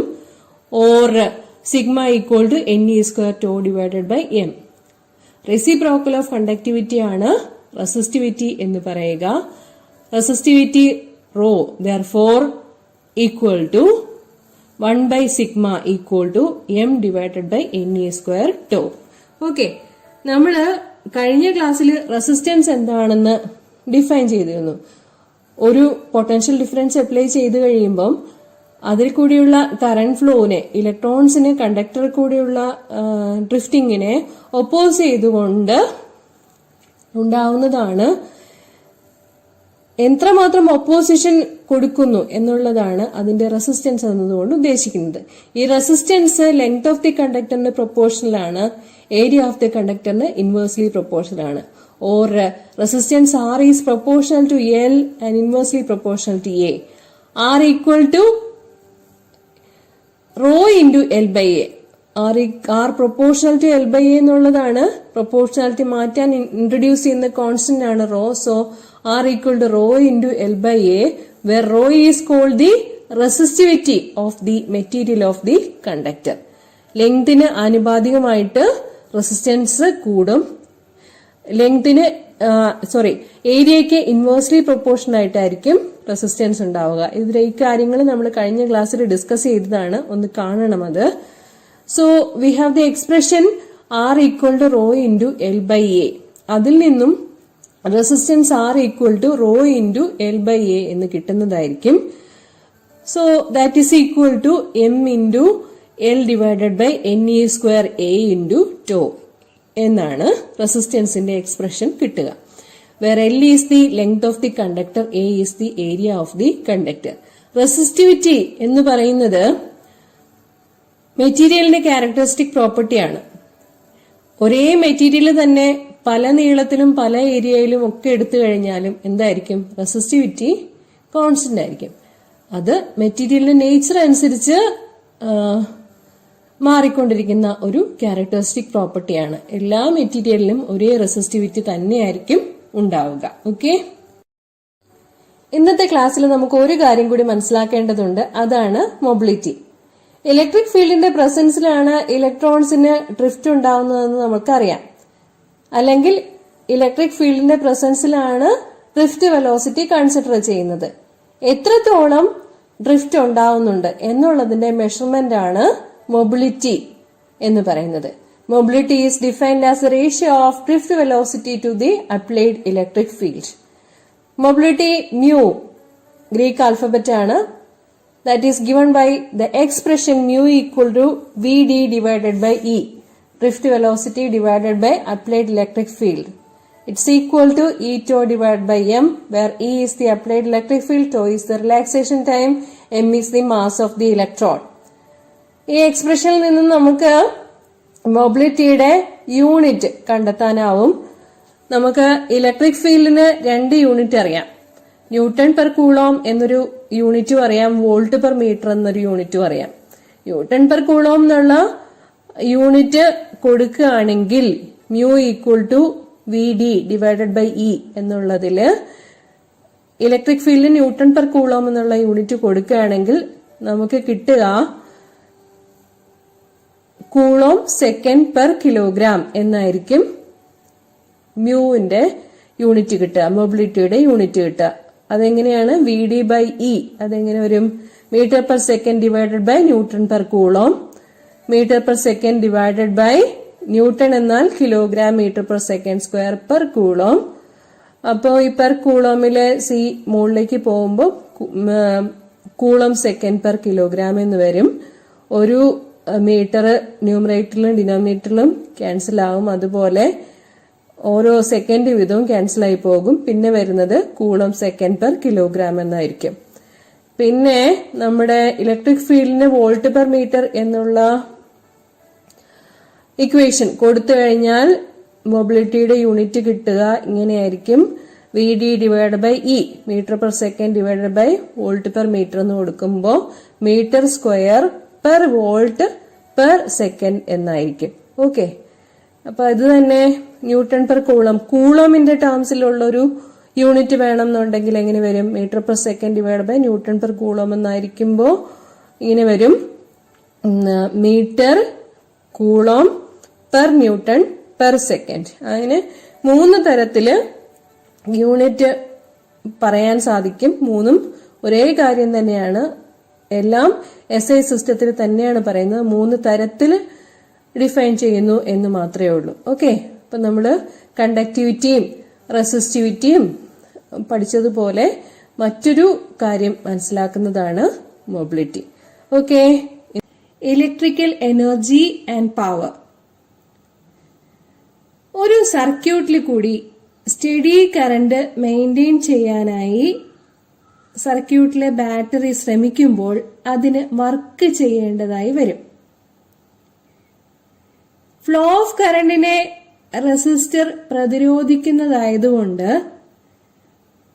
അത് ചൂടാവും. അതായത് work dissipates some heat energy in a circuit with resistor. The rate at which work is done by the battery is called the power of the battery. Battery ചെയ്യുന്ന പ്രവൃത്തിയുടെ നിരക്കിനെയാണ് power എന്ന് പറയുന്നത്. The rate at which work is done by the battery. We know power P equal to work by time. അപ്പൊ unit എന്തായിരിക്കും വരുന്നത്? വർക്കിന്റെ unit joule ആണ്, ടൈമിന്റെ യൂണിറ്റ് സെക്കൻഡ് ആണ്. സോ പവറിന്റെ യൂണിറ്റ് ജൂൾ പെർ സെക്കൻഡ് എന്നായിരിക്കും. ഇലക്ട്രിക്കൽ പവറിനെ സൂചിപ്പിക്കുന്ന യൂണിറ്റ് വാട്ട് ആണ്, WATT. സ്മോൾ ലെറ്റേഴ്സിലാണല്ലോ എഴുതേണ്ടത്, അല്ലെങ്കിൽ സിമ്പിൾ എഴുതുമ്പോൾ ക്യാപിറ്റൽ W എന്ന് മാത്രമായും എഴുതാം. ജൂൾ പെർ സെക്കൻഡ് ആണ് 1 watt. Okay, Q charges V potential ഡിഫറൻസിലാണെങ്കിൽ work W equal to QV നമുക്കറിയാവുന്ന കാര്യമാണ്. അതുകൊണ്ട് തന്നെ പവർ P എന്നുള്ളത് വർക്ക് ബൈ ടൈം എന്നതിന് പകരം QV ബൈ T എന്ന് എഴുതാവുന്നതാണ്. പക്ഷെ നമുക്ക് കറണ്ട് എന്നാൽ എന്താണെന്ന് അറിയാം. Rate of flow of charge or Q by T equal to current I. So we have the expression for the power P equal to QV by T equal to IV. Okay, I is the current and V is the potential difference. നമുക്ക് Ohm's law അറിയാം, V equal to IR. അങ്ങനെ വരുമ്പോൾ P equal to IV എന്നുള്ള എക്സ്പ്രഷനെ ഐയുടെയും ആറിന്റെയും ടേംസില് I²R എന്ന് എഴുതാൻ പറ്റും. Okay, V equal to IR ആയതുകൊണ്ട്. അത് തന്നെ വിയുടെയും ആറിന്റെയും ടേംസില്, പൊട്ടൻഷ്യൽ ഡിഫറൻസിന്റെയും റെസിസ്റ്റൻസിന്റെയും ടേംസില് വി സ്ക്വയർ ബൈ ആർ എന്നും എഴുതാൻ പറ്റും. Or P equal to I square R equal to V square by R. ഇതിനെ ജൂൾസ് ഹീറ്റിംഗ് എന്നാണ് പറയുന്നത്. ടി ടൈമില് എത്രത്തോളം ഹീറ്റിംഗ് ഉണ്ടാവുന്നു അതാണ് ഐ സ്ക്വയർ ആർ ടി അല്ലെങ്കിൽ V square by R into T കൊണ്ട് സൂചിപ്പിക്കുന്നത്. വ്യാവസായിക അടിസ്ഥാനത്തിലുള്ള പവറിന്റെ യൂണിറ്റ് ഹോഴ്സ് പവർ ആണ്. 1 ഹോഴ്സ് പവർ എന്നാൽ 746 വാട്ടാണ്. നമുക്കിനി ഇലക്ട്രിക്കൽ എനർജി പവർ സംബന്ധിക്കുന്ന ഒരു പ്രോബ്ലം വർക്ക്ഔട്ട് ചെയ്യാം. ഓക്കെ, പ്രോബ്ലം നോക്കാം. An electric kettle has 2 heating coils. When one of the coils is switched on, the kettle begins to boil in 6 minutes, and when the other is switched on, the boiling begins in 8 minutes. First part, the working of an electric kettle is based on which principle? State the principle. Electric കെറ്റിലിന്റെ ഹീറ്റിംഗിനെ സംബന്ധിച്ച കാര്യമാണ് പറഞ്ഞിരിക്കുന്നത്. Electric കെറ്റിലിന്റെ heating Joule's ലോനെ base ചെയ്തിട്ടുള്ളതാണ്. H equal to I square R T. Okay, അതായത് the amount of heat developed in a conductor by the passage of steady current through it is directly proportional to the square of current I square, resistance of conductor R, time of flow of current T. Okay, H equal to I square RT. So the working of an electric kettle is based on Joule's heating, Joule's law. ഇതാണ് അതിന്റെ statement. Okay, ഇവിടെ നമുക്ക് മറ്റൊരു കാര്യം കൂടി കണ്ടുപിടിക്കാം. Let us find out the ratio of resistances of the 2 coils if the time taken to boil the 2 coils are given. Okay, first coil boil ആവാൻ 6 മിനിറ്റും രണ്ടാമത്തെ കോയിൽ ബോയിൽ ആവാൻ 8 മിനിറ്റുമാണ് തന്നിരിക്കുന്നത്.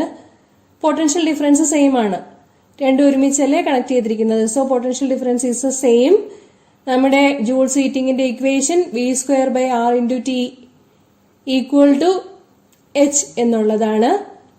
രണ്ട് കോയിലിന് വേണ്ടി ഇക്വേഷൻ അപ്ലൈ ചെയ്യുമ്പോൾ V square into T1 divided by R1 equal to V square into T2 divided by R2 എന്നായിരിക്കും കിട്ടുക. അതായത് R1 by R2 equal to T1 by T2 എന്ന് കിട്ടും.